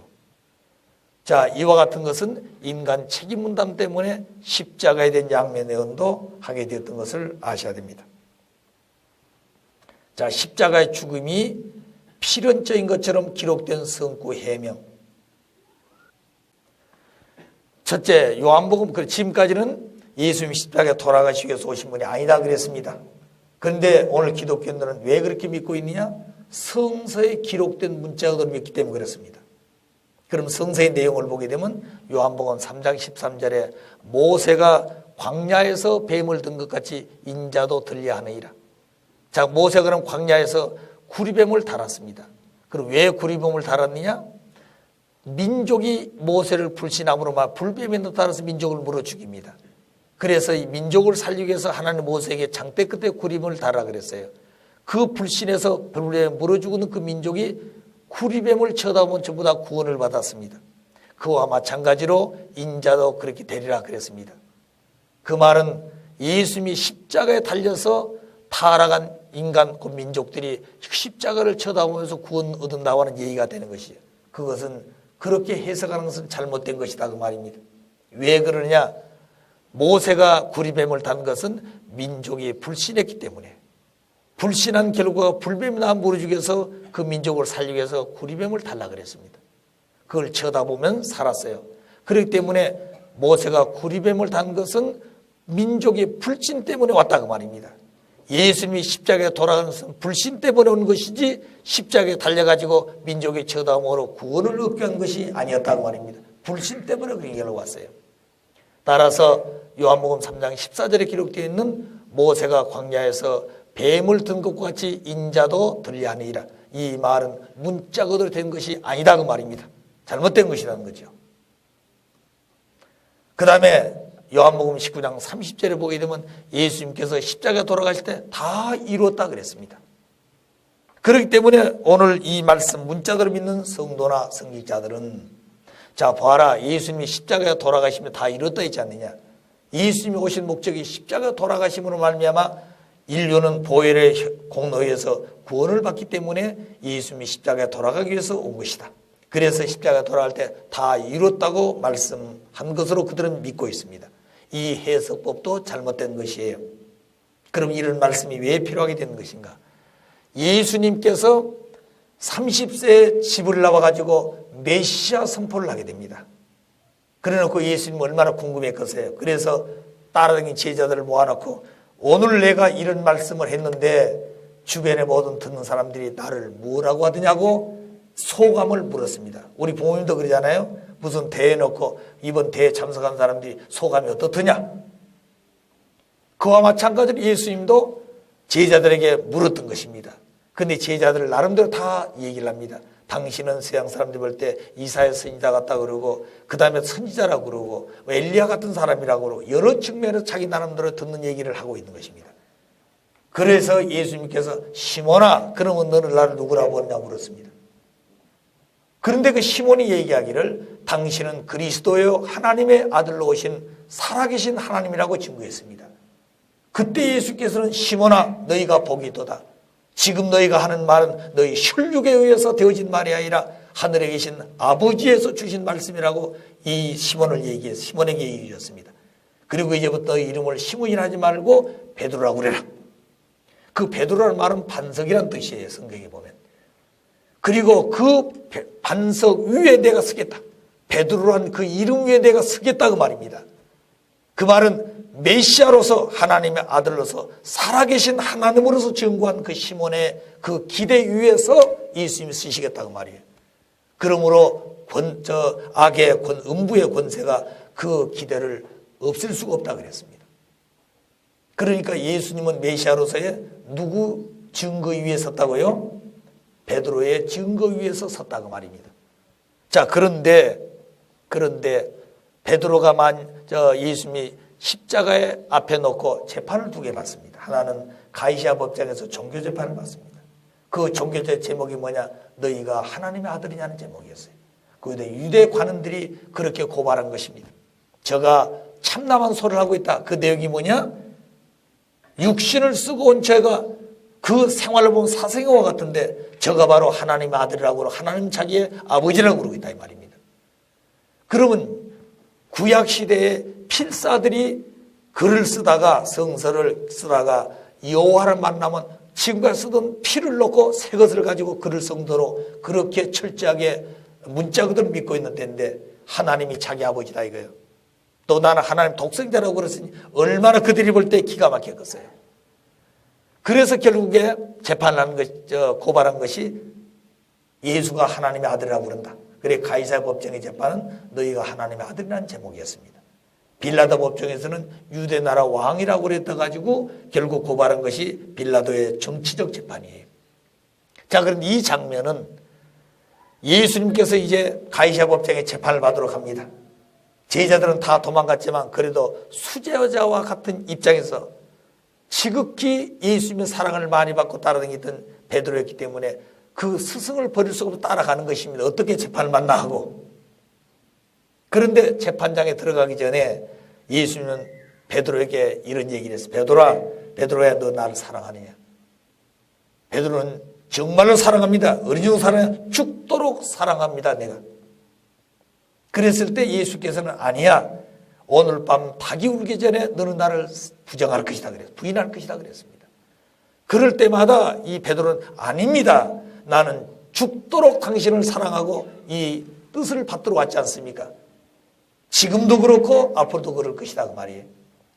그러면 베드로 자기 자신이 그런 마음을 가지고 변함없는 신앙의 길을 왔다 하더라도 이미 메시아 되신 예수님께서 오늘 밤 닭이 울기 전에 나를 3번 부인할 것이라는 그 말씀을 믿어야 된다는 거죠. 자기 생각을 믿는 것이 아니라 예수의 말씀을 믿어야 된다고 말입니다. 그런데 베드로는 자기 생각만 주장하고 있었다는 거죠. 그러게 법정에 들어갔습니다. 가이사 법정에 나서 가이사는 예수님을 앞에 놓고 재판을 합니다. 당신이 하나님의 아들이라고 물었습니다. 예수님이 뭐라고 그랬을 것 같아요? 우선 그 죽음의 자를 면하기 위해서 재판을 면하기 위해서 난 아니요 그랬을 것 같습니까? 그렇다고 말입니다. 100번 물어도 예수님은 하나님 아들로서의 당당히 섰다는 것이죠. 그런데 결국 예수님은 메시아라고 하는 하나님의 아들을 자기 스스로 확실하게 말씀했지만 증거는 당신 스스로 하는 게 아니에요. 증거는 제3자가 하는 것입니다. 그때 따라갔던 베드로가 그 증거를 해야 한다는 거예요. 예수의 말씀이 맞다고 말입니다. 그분은 하나님의 독생자요. 우리 민족이 기다려왔던 메시아가 바로 이분이라고 증거해야 된다는 거예요. 왜 그런가 하는 것을 2년 8개월 동안 모시고 따라가면서 듣고 보고 행했던 것을 증거해야 된다. 그 자리에서. 다시 말하면 예수님이 죽기 전에 자기가 죽더라도 생명을 걸고 그 증거를 해야 되는 것입니다. 그래서 옆에 있는 그 유대 관원들이 저가 옛날 예수 당이었다고 말입니다. 그러니까 이는 그렇다고 나서 증거해야 될 건데 아니다고 부정해서 저쪽으로 갔습니다. 그쪽에 또 하는 사람이 저가 바로 예수 당이었다고 아니다 그랬어요. 그리고 또 저쪽으로 피해서도 예수님이 어떻게 재판받는다고 보고 있는데 또 거기에서 저가 바로 옛날 예수 따랑이 제자였다 이겁니다. 아니라 그랬습니다. 자, 그러니 자기 정체가 드러날까 봐서 혼지부를 쓰고 도망 나오는 것이 바로 박해였어요. 그때 첫 닭이 꼭-껴가고 그랬습니다. 그때 제정신이 돌아왔어요. 그리고 그 재판장에 들어가기 전에 예수께서 하신 말씀이 그때 생각이 났습니다. 그러면 그때는 이미 사탄이가 들어와가지고 예수님이 그 재판장에 서서 증거할 수 있게 다 막아버렸다는 거예요. 아시겠어요? 만일 그때 예수님께서 당당히 서 나는 하나님 아들이라고 그랬을 때 베드로도 그렇습니다. 이분은 정말로 살아계신 하나님이요 또 하나님 보내신 아들이라고 하는 것을 제일 처음에 여론조사에서 들었던 내용을 증거했던 것처럼 그대로 해야 된다 그 말이에요.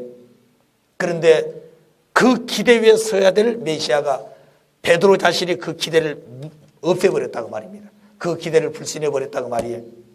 그렇기 때문에 예수님은 반석이라고 하는 베드로 위에 섰는데 그 스스로 메시아를 불신해버렸기 때문에 결국 메시아로 오신 예수님은 메시아로서의 그 위치를 잃어버렸다고 말입니다. 아시겠어요? 그렇기 때문에 십자가를 지면서 죽기 전에는 누군가가 메시아를 증거를 받아야 돼요. 그렇기 때문에 쉽게 죽을 수가 없었다는 거죠. 그런데 오른편 강도, 왼편 강도가 달려서 예수님같이 십자가를 질 때 왼편 강도는 사탄 편에서 예수님을 인간적으로 보는 것입니다. 당신이 하나님의 아들이라고 그랬는데 그렇다면 당신도 좀 그 십자가에 내려오고 우리도 좀 살려보소 하고 조롱하는 것이 그 말이 나오자마자 오른편 강도는 무슨 소리냐 그 말입니다. 우리는 죄가 있어 십자가를 지지만 저분은 죄가 없는데 왜 십자가를 지느냐 이거요. 그러면서 하신 말씀이 그대여 내가 이 땅에 살다가 영계 갈 때 저를 기억하소서 그랬어. 그때 예수님께서는 너와 함께 낙원에 가자 그랬습니다. 자, 그러면 이 말은 무슨 말인가 하니 죄를 짓고 있다가 죽을 자리에서 예수를 증거해서 낙원에 가는 것이 아니라 베드로가 믿음의 기대 곧 메시아를 중심한 기대를 세운데 불신해버렸기 때문에 메시아라고 하는 증거를 준 사람이 있는 것이에요. 오른편 강도가 운명하기 직전에 예수님을 하나님 아들로 증거했다고 말입니다. 그렇기 때문에 그 기대 위에서 예수는 부활하게 되고 메시아로서 영적 길을 열어놓게 된 것이에요. 자, 그렇기 때문에 다 이뤘다는 말은 그런 의미에서 다 이뤘다는 말이지 하나님의 창조 이상의 오신 목적을 다 이뤘다는 말이 아니다 그 말입니다. 23절에 보게 되면 베드로에게 사탄아 내 뒤로 물러나라 그랬습니다. 누가복음 9장 30절에 장차 예수께서 예루살렘에서 별세하실 것을 말씀하실 때 베드로와 아주 깨어서 예수의 영광과 함께 선 두 사람을 보았더니 그 두 사람이 떠날 때 베드로가 예수님께 말씀하기를 우리가 여기가 있는 것이 좋사오니 우리가 초막셋을 질 때 하나는 주를 위해서, 하나는 모세를 위해서, 하나는 엘리야를 짓겠다 그랬습니다. 그러니까 인간적으로 얼마나 좋은 말이에요. 그런데 예수께서는 그렇게 얘기한 베드로를 사탄이라고 그랬습니다. 사탄아, 내 뒤로 물러나라. 너는 어째서 하나님의 생각을 하지 않고 사람의 생각을 하고 있느냐고 체언했습니다. 자, 이걸 보니까 예수님은 십자가가 돌아가시기 위해서 오셨는데 베드로는 그 길을 가지 말라고 그러니 베드로를 사탄이라고 그랬다. 그래서 예수님은 십자가에 돌아가기 위해서 오신 분이라고 이 성서에 기록된 문자 그대로 보고 있는 것입니다. 역시 그 내용도 해석을 잘못하고 있다 그 말이에요. 그 말은 무슨 말인 거냐? 예수님은 영육 구원을 하기 위해서 실체를 쓰고 왔지만 이미 불신했습니다. 제자들도 불신하고 민족도 불신해서 그래서 육적인 구원은 이룰 수 없는 단계에 왔어요. 이미 육신은 다 팔아먹고 그리고 불신해서 예수님은 육신 쓰고 영육하고 올려서 하나님 뜻을 이룰 수가 없는 것을 알게 된 것입니다. 그래서 육신은 이미 사탄에게 내주더라도 영적 구원의 길을 개척하기 했던 것이 바로 이 변화산상에서 모세와 엘리야를 만나가지고 의논했던 장면인 것입니다. 얼마나 비참했어요. 육신을 쓴 제자들도 그 뜻을 받들 사람이 없었고 유대 관은 어느 누구를 막론하고 예수의 말씀을 받아가지고 의논할 수 있는 대상이 없었다는 말이에요. 그래서 영인들과 의논해가지고 이미 육적 구원의 길은 끝이 나서 안 된다고 말입니다. 그래서 영적 구원의 길이라도 열어놓기를 원해서 영인들과 의논해가지고 결정하고 내려오는데 사탄이는 베드로에 들어가지고 그 길마저 가로막고 못하게 하는 말씀이 되어버렸다 이거예요. 그래서 예수님은 이 사랑하는 베드로가 사탄이가 아니라 베드로 속에 들어와서 예수님이 가시고자 하는 그 길을 가로막고 구원, 영적 구원의 길까지 파괴하려고 하는 사탄을 보고 결국 베드로를 가리켜서 사탄이라고 그랬던 것이에요. 자, 그런 의미이지 이 사랑하는 제자인 베드로에게 십자가의 갈 길을 가지 말자고 하는 그 베드로를 사탄이라고 해서 결국 예수님은 십자가에 치기 위해서 오셨는데 제자가 그걸 막아서 사탄이라고 그랬다. 그게 아니다 그 말입니다. 그래 결론은 뭐냐? 예수님은 십자가를 위해서 오신 것이 아니다. 유대 민족과 제자들의 불신으로 말미암아 예수님이 십자가에 돌아간 것이다 그 말입니다. 엘리야의 재림과 세례 요한에 대한 주제를 가지고 마지막 메시아 강림과 재림 목적에 대한 말씀의 결론을 짓고자 합니다. 유대 민족에 있어서는 메시아를 기다리고 있었습니다. 또 하나님은 메시아를 보내주시며 약속을 했습니다. 그런데 하나님께서는 약속하신 대로 메시아를 보내주셨지만 유대 민족들은 보내주신 메시아를 믿겠다고 약속을 기다리고 있었던 그들에게는 그 보내신 메시아를 알지 못하고 믿지를 못했습니다. 그래서 결국 예수님은 십자가에 돌아가시게 되고 하나님이 보내신 그 뜻은 이 땅 위에 완성되지 못하고 다시 오시마 약속을 남기고 예수님은 가셨습니다. 그럼 어찌하여 메시아로 오신 그 예수님을 유대민족은 메시아로 믿지 못하고 십자가에 내주게 되었는가 하는 것은 바로 이 엘리야의 재림과 세례 요한의 관계와 연결되어 있습니다. 그래서 먼저 유대민족의 심적 동향은 그 엘리야와 더불어서 예수님의 그 관계성을 놓고 어떻게 성서를 본에 따라서 관이 달라졌습니다. 메시아가 이 땅에 오기 전에 크고 두려운 날, 그 날이 오기 전에 내가 선지자 엘리야를 너희에게 보내리라는 말씀이 말라기 4장 5절에 기록되어 있습니다. 자, 그러면 유대민족들은 메시아를 기다리는 것만큼 먼저 보내리라고 한 엘리야를 기다리고 있었죠. 그렇기 때문에 엘리야는 그럼 어떤 분이냐? 남북왕조 분립시대에 이 엘리야 선지가 남조 유대에 오는 대선지자였습니다.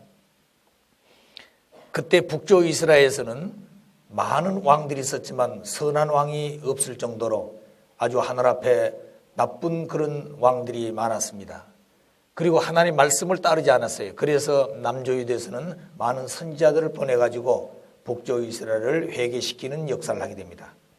그때 보내준 선지자가 4대 선지자, 12소 선지자. 그래도 듣지 않으니까 마지막은 특별 선지자 엘리야를 보내서 북조 이스라엘을 회개시키려고 하는 것입니다.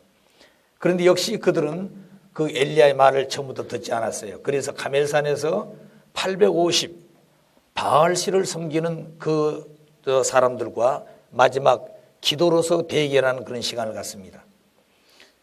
그런데 그 바알신을 믿는 850 그 지도자들은 아침부터 저녁 되도록까지 하나님 앞에 자기들이 소원하는 것을 놓고 간구하고 기도했습니다. 그러나 하나님은 거기에 대한 응답을 주지 않았어요. 이제 마지막 엘리야 선지자가 기도할 차례가 되었습니다. 엘리야 선지자는 그 산 꼭대기에 돌단 위에 거기에 주변에 도랑을 치고 거기다 물을 붓고 그리고 장작을 그 돌더미에 올리고 그 위에 송아지의 각을 떠서 올렸습니다. 그리고 네 귀에 물을 담는 그런 통을 놓고 하나님 앞에 간구하는 기도를 합니다. 그 기도 내용은 간단합니다. 지금까지 불신하고 살아온 저 바알 신들에 대해서 하나님이 살아계심을 드러내십시오. 그리고 저들로 하여금 살아계신 하나님을 믿게 해달라고 하는 간곡한 기도를 합니다. 그때 하늘에서 불이 내려가지고 그 돌단 위에 세우는 모든 장작을 태우고 그리고 그 불을 붙인 것을 보고 이 바알신을 믿는 850 그 지도자들은 모두 엘리야 선지자 앞에 굴복을 하게 됩니다. 그럼 굴복을 했으면 그냥 믿고 따라와야 되는데 그 다음에 또 돌아서서 배신과 불신을 해서 죽이려고 그럽니다. 엘리야를. 그때 엘리야는 도망가서 토굴 속에서 40일 동안 살면서 까마귀가 음식을 날라매 가지고 살렸다 그랬습니다. 그래도 결국 그 배신한 자들에 의해서 믿음을 찾을 수가 없어서 결국 하늘에서는 불수레를 내려가지고 구름을 타고 하늘로 승천한 것이 바로 엘리야의 부활입니다. 자, 그래서 그 엘리야 선지자가 온 다음에 바로 뒤따라 메시아가 온다고 하기 때문에 유대 민족들의 신앙과는 엘리야를 메시아를 기다리는 것만큼 기다리고 있었어요. 그런데 엘리야가 이미 말씀대로 불수레를 타고 구름에서 하늘로 승천했기 때문에 유대 민족들은 그 엘리야가 다시 하늘에 어디 있다가 구름을 타고 다시 불수레에 의해서 올 줄 알고 있었습니다. 자, 그럼 그렇게 되어진 그 엘리야는 유대 민족 입장에서는 오지도 않았는데 느닷없이 한 젊은 청년 예수님이 나타나가지고 당신이 메시아다고 선포하고 나섰습니다. 이 뜻을 따른 제자들이 열심히 나아가서 전도하는데 유대 관원들은 그 말씀을 듣고 그냥 지나칠 수가 없어서 제자들이 묻습니다. 그래, 너희 스승이 메시아라고 한다면 말라기 4장 5절 엘리야가 먼저 온다는 이 말씀은 어떻게 된 거냐고 물었습니다. 그런데 제자들은 성서 공부를 제대로 하지를 못했기 때문에 그들의 질문에 답을 하지 못하고 돌아섰습니다. 그래서 예수님을 찾아와서 물었어요. 선생님, 오늘 우리가 전도하는데 이러이런 질문을 받았는데 그 내용이 무엇입니까? 하고 물으니까 예수께서 하신 말씀이 오라 그네들 말이 맞도다. 그들이 기다리는 엘리야는 이미 왔으되 임으로 대하고 있구나. 그때서라 제자들이 생각하기를 그 엘리야의 실체는 세례 요한인 줄 알더라고. 마태복음 17장 13절에 기록이 되어 있습니다. 자, 그럼 이런 내용을 놓고 볼 때 유대 민족들은 예수님의 말씀을 믿으면 예수님 메시아고 엘리야가 사명자가 세례 요한인데 결국 이 세례 요한은 위대한 선지자였습니다. 또 그래서 유대 민족은 세례 요한한테 찾아가서 물어보기로 했어요. 그래서 세례 요한에게 찾아가서 관원들이 묻기를 당신이 오리라고 하는 엘리야냐? 메시아라고 자청하는 예수님은 당신을 엘리야라고 그런다. 그때 세례 요한이가 그렇다 하고 나섰더란다면 예수님 말씀이 하나님 말씀으로 그들은 받아들였을 겁니다. 그런데 이 세례 요한 본인은 아니다 그랬어요. 요한복음 1장 21절에 보면 나는 엘리야가 아니라 그랬습니다. 그럼 당신은 뭐요? 그러니까 나는 주님의 길을 곱게 하러 온 선지자요.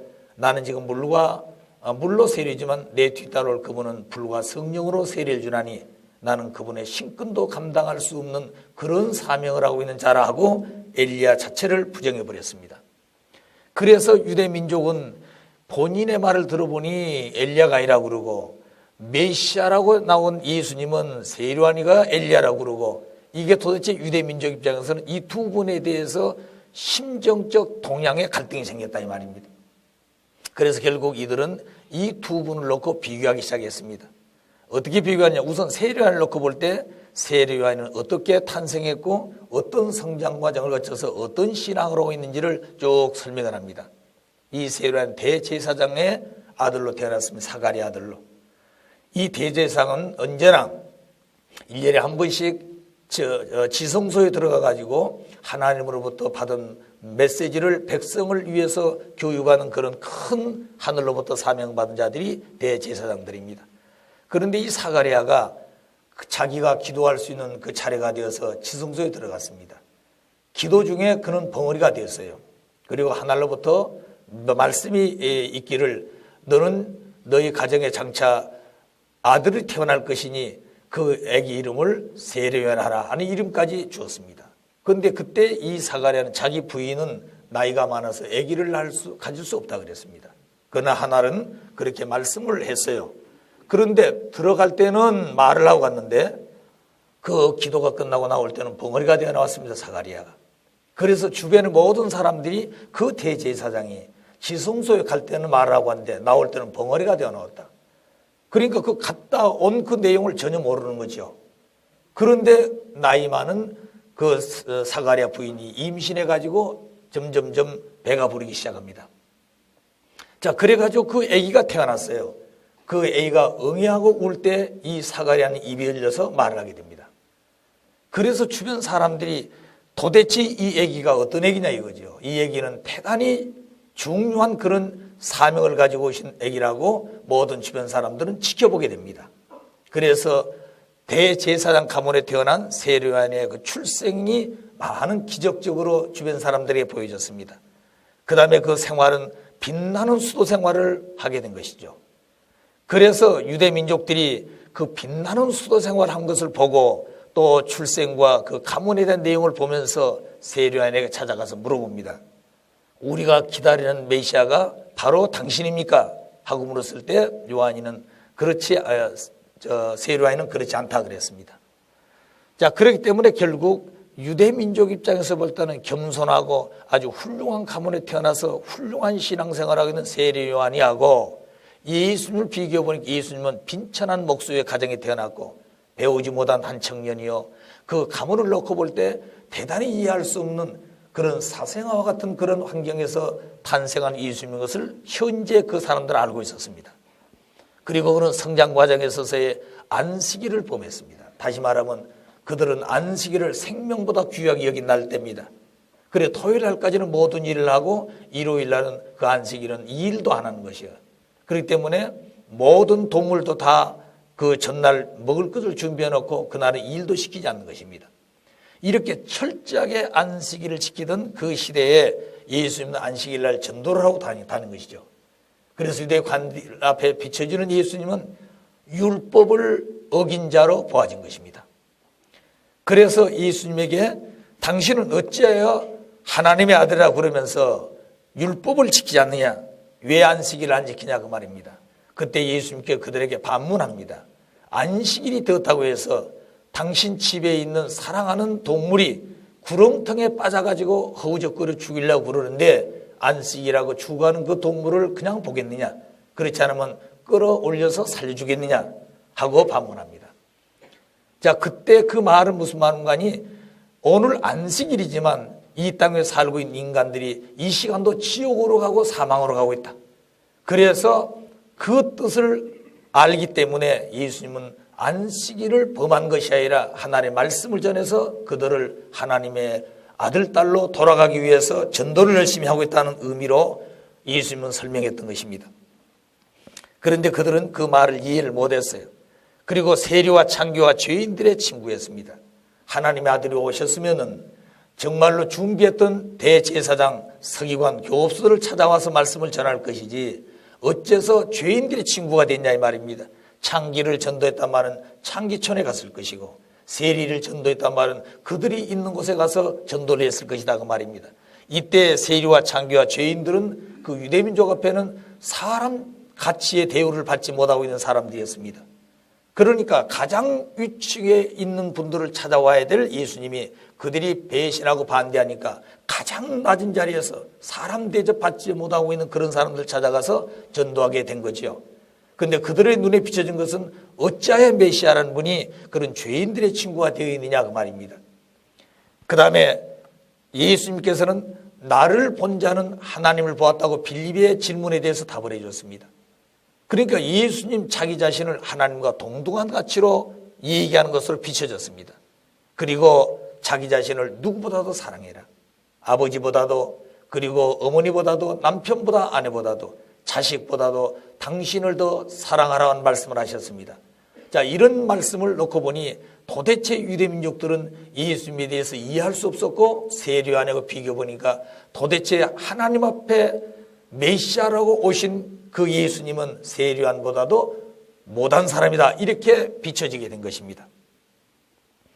자, 그러면 이 자기를 더 사랑하라는 말은 무슨 말인 거니? 교만해서 한 말이 아니고, 사탄 세계의 어느 누구가 역사시대에 부모를 사랑하고 남편을 사랑하고 아내를 사랑하고 자식을 사랑했던 그 사탄이가 했던 그 기준을 넘어서지 않고서는 하나님의 아들로서의 유신과 체면을 하늘 앞에 세울 수 없는 것이죠. 그렇기 때문에 역사시대에 누구가 어떤 분에게 사랑했던 것보다도 당신을 더 사랑해야 된다는 말씀은 하나님을 그렇게 사랑하는 자리에 쓰지 않으면 안 된다고 하는 말씀으로 예수님께서는 말씀했지만 유대민족들은 그 말씀을 그렇게 이해를 못했습니다. 자, 그래서 결국에 예수님과 세례요한에 비춰지는 유대민족의 마음의 동향은 결론적으로 예수님 말씀을 불신하고 세례요한 말을 따르게 됩니다. 그래서 결국에 이 세례요한이 유대민족 전체를 대표할 수 있을 만큼, 당신 우리가 기다리는 메시아냐 만큼 유대민족이 존경했던 사람입니다. 그래서 이 한 분을 세워서 그분이 예수님을 메시아라고 증거하고 나서고 모시기만 하면 백성들은 일시에 따라오게끔 되어 있었던 것이에요. 하나님은 이런 섭리의 준비를 했던 것입니다. 그런데 세례요한은 하나님의 섭리의 뜻, 메시아관, 이런 면에서 무지했기 때문에 결국에 예수님의 말씀을 받아들이지 못하고 역사에 큰 오점을 남기게 되는 그런 세례요한이가 되어버렸습니다. 그래서 유대민족은 세례요한의 말을 따르다 보니 예수님을 불신하게 되고, 그 예수님의 불신의 결과는 십자가의 길로 갈 수밖에 없게끔 되었다, 그 말입니다. 그러면 세례요한의 사명은 뭔가? 세례요한의 사명은 증언의 사명, 다시 말하면 예수님을 증거하기 위한 사명자가 첫 번째 세례요한의 사명입니다. 요한복음 1장 23절에 보게 되면 주의 길을 곧게 하러 오는 자가 바로 세례요한이라 그랬습니다. 또 요한복음 1장 33절에 보게 되면 세례요한은 요단강에서 예수님을 증거를 했습니다. 그러나 증거의 사명은 했다 할지라도 또 두 번째 사명이 뭐냐면 모심의 사명입니다. 그래서 누가복음 1장 75절에 보게 되면 세례요한은 종신토록 성결과 의로 섬기리라 그랬는데, 증거의 사명은 했지만 모심의 사명을 하지를 못했습니다. 따라서 세례요한의 불신으로 말미암아 민족 전체가 불신을 하게 되고 예수님이 십자가에 돌아갈 수 있도록 만들게 되었습니다. 그럼 세례요한이 불신한 이유가 뭔가? 그건 하나님의 뜻, 섭리에 대한 뜻에 무지했기 때문에 결국 세례요한은 예수님의 뜻을 따르지 못하고 말씀을 받들지를 못했습니다. 또 하나는 자기 생각 중심해 가지고 모든 것을 보고 판단했다고 하는 것입니다. 또 하나는 그릇된 메시아관, 그리고 예수님의 언행에 대해서 불신하고 믿지 못했다고 하는 것, 그리고 자신의 사회적 유신과 체면 때문에 참 예수님을 직접 모시고 따르지 못했다고 하는 것이 세례요한이 예수님을 불신한 이유가 되겠습니다. 더 나아가서 하는 한 가지는 성서의 구약 성서의 문자 그대로 믿다 보니까 결국 말씀의 실체로 오신 예수님을 직접 대하지 못하고 모시지를 못했습니다. 그래서 여기서 우리가 알아야 될 것은 성서관을 어떻게 볼 것인가. 지금까지 유대민족들이 보던 그런 문자 그대로 성서관을 볼 것이 아니라 새로운 하나님의 말씀을 따라서 성서관을 새롭게 보지 않고서는 그무의 이 역사적인 성서에 감추어진 하나의 비밀을 해명할 수가 없습니다. 그래서 참부원이 밝히신 원리는 이와 같은 역사에 누구도 풀지 못했던 문제들을 해결하기 위한 귀한 말씀으로 정리가 되었습니다. 그러면 세례요한이 엘리야가 된 이유가 뭘까? 이 세례요한이가 엘리야의 재림자로서의 그 사명이 바로 뭐냐면 누가복음 1장 17절에 보게 되면 그 내용이 나와 있습니다. 엘리야의 심령과 능력으로 주 앞에 와서 누가요? 세례요한이가 아비의 마음을 자식에게 거스르는 자를 의인의 슬기에 돌아오게 하고 주를 위하여 세운 백성을 예비하기 위하여 출생한 인물이라 그랬습니다. 그러니까 세례요한은 종신토록 주를 섬기고 모시면서 하나님의 뜻을 이룰 수 있도록 하는 그렇게 선택되어진 엘리야적 재림자의 사명이었던 것입니다. 그런데 세례요한은 그런 내용을 미처 알지 못하고 무지했기 때문에 결국 예수님을 십자가에 돌아가게 하게 되고 엘리야의 재림자의 사명을 못하게 된 것입니다. 그러면 성서를 대한 우리들의 태도, 왜 그들은 그렇게 말씀을 주시고 메시아라고 하는 것을 다 보여줬지만 왜 그들은 믿지 못했을까? 성서에 대한 문자 그대로 믿었던 신앙 때문에 그렇습니다. 그럼 성서를 대하는 우리의 태도는 어떨 것인가? 그날에 예수님에 대한 세례요한의 무지와 불신은 유대인들의 불신을 초래하였고 유대인들의 불신은 마침내 예수님으로 하여금 십자가의 길을 가시게 하였다. 따라서 성서의 문자 그대로 매이다 보니 하늘의 비밀이 감춰진 천적인 그 내용을 성서를 통해서 유대 관원들이나 백성들은 알지를 못했습니다. 그래서 세례요한을 무조건 위대한 선지자라고 단정하는 입장에서 있는 오늘 성서를 보아온 지도자들은 잘못된 성서관을 가지고 있다 이 말입니다. 그래 나중에 이 세례요한이 예수님을 대해서 당신은 흥하여야 되겠고 나는 쇠하여야 되겠느니라. 이거 다시 말하면 같은 길을 가지 않겠다 그 말이죠. 스승이 흥하면 진정한 제자도 같이 흥해야 되는 것이고 스승이 쇠하여지면 그 제자도 같이 쇠하여지는 것이 원리의 뜻입니다. 그런데 세례요한은 당신은 흥해야 되겠고 나는 쇠하여야 되겠습니다. 그러니까 오늘 지도자들은 이 성서를 읽고 세례요한이 대단히 겸손한 자라고 예찬을 하고 설교하고 부응한 사람도 있습니다. 그런데 그것은 이 세례요한에 대한 그 사명을 확실히 몰라가지고 하는 말씀입니다. 결국은 예수님과 함께 그 뜻길을 가지 않겠다고 하는 잘못된 생각을 그들 스스로 미처 깨닫지 못하고 있는 말씀이라고 되어집니다. 그래서 세례요한은 인습적인 신앙관념과 구태를 벗어버려야 한다. 이것이 오늘 우리들의 성서에 대한 내용입니다. 그리고 신령한 면과 진리의 면으로 항상 바른 신앙을 가지지 않으면 안 된다. 왜냐하면 세례요한은 역사시대 인물 가운데 가장 신령한 사람 중에 한 사람이었습니다. 오히려 그 신령한 것 때문에 예수를 배신했어요. 그러면 그 신령한 그런 마음과 그런 내용을 가지고 있는 세례요한 앞에는 그만큼 뭐라고 그럴까요? 말씀으로 원리적으로 입증할 수 있는 그런 진리면이 결여되어 있었다는 거죠. 그래서 성경에는 마지막은 신령과 진리로 예비하고 예배를 드리라 그랬습니다.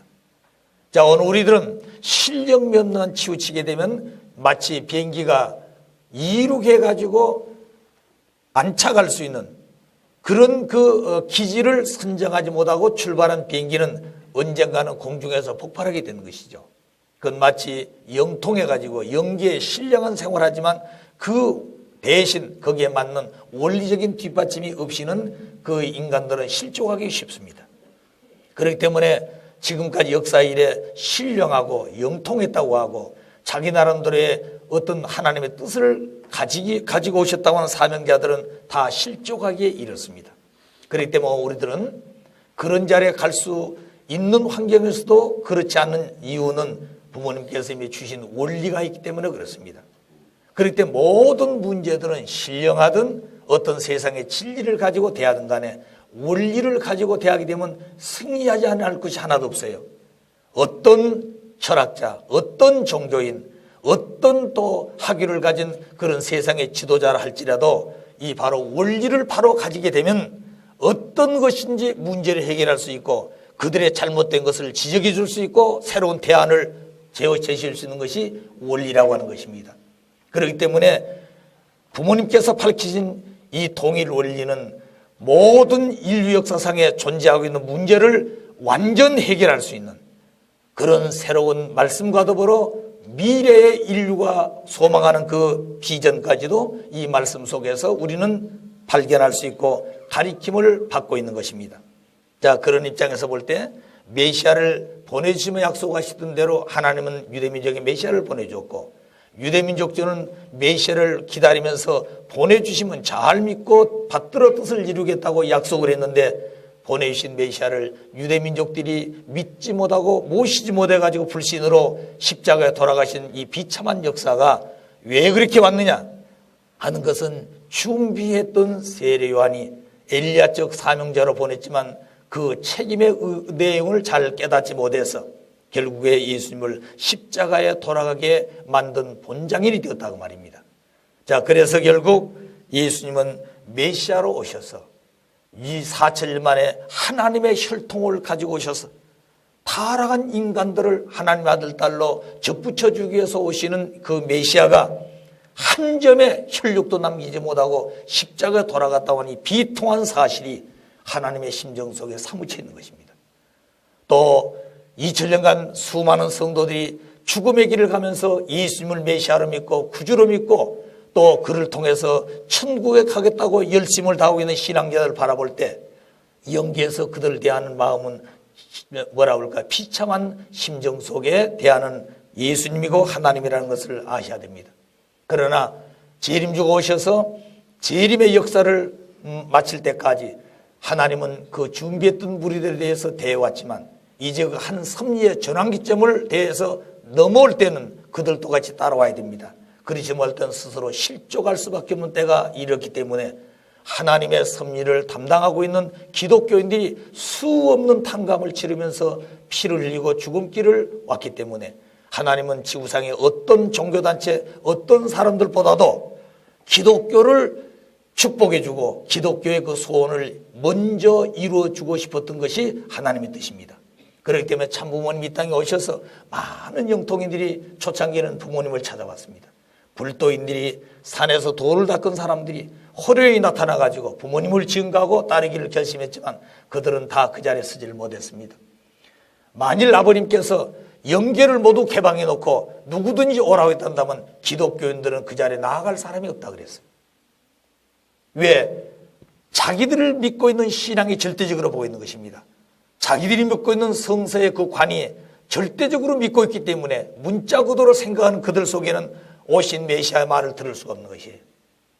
자, 그렇기 때문에 그런 불도인들이라든가 산속에서 돌을 닦고 있는 그들이 먼저 와서 그 길을 다 자기들 차지해버린다면 피를 흘리고 탕감을 치러 나오던 복귀 섭리의 중심이 된 기독교는 쓸 자리가 없어지기 때문에 끝까지 희생을 치르면서라도 그들을 데리고 선두에 세우고 싶었던 것이 하나님의 섭리였기 때문에 참부모는 지금까지 그렇게 오신 것입니다.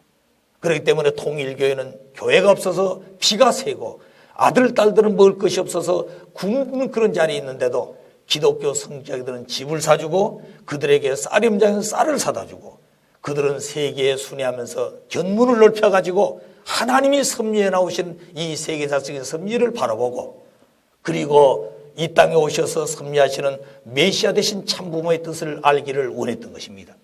그런데 그들은 돌아보고 좋다고 하고 또 돌아서서 자기들 식으로 살아가는 이 비참한 역사를 저희들은 봐왔어요. 자, 그러면 이렇게 수없는 과정을 겪으면서도 끝까지 그들을 버리지 않고 그들을 위해서 정성을 들이고 희생하고 투입해 오신 하나님과 참부모님의 그 역사 노정은 오늘 우리들 입장에서 볼 때는 왜 저들에게 저렇게 하실까?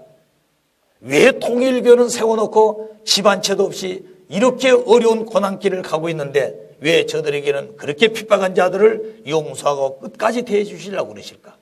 그것은 단 일대적인 현실만 보신 것이 아니라 2000년이라고 하는 그 긴 섭리 역사의 배후의 내용을 책임지고 오신 부모님이기 때문에 그 뜻을 이루어주지 않으면 안 되기 때문에 끝까지 참고 견뎌온 것입니다.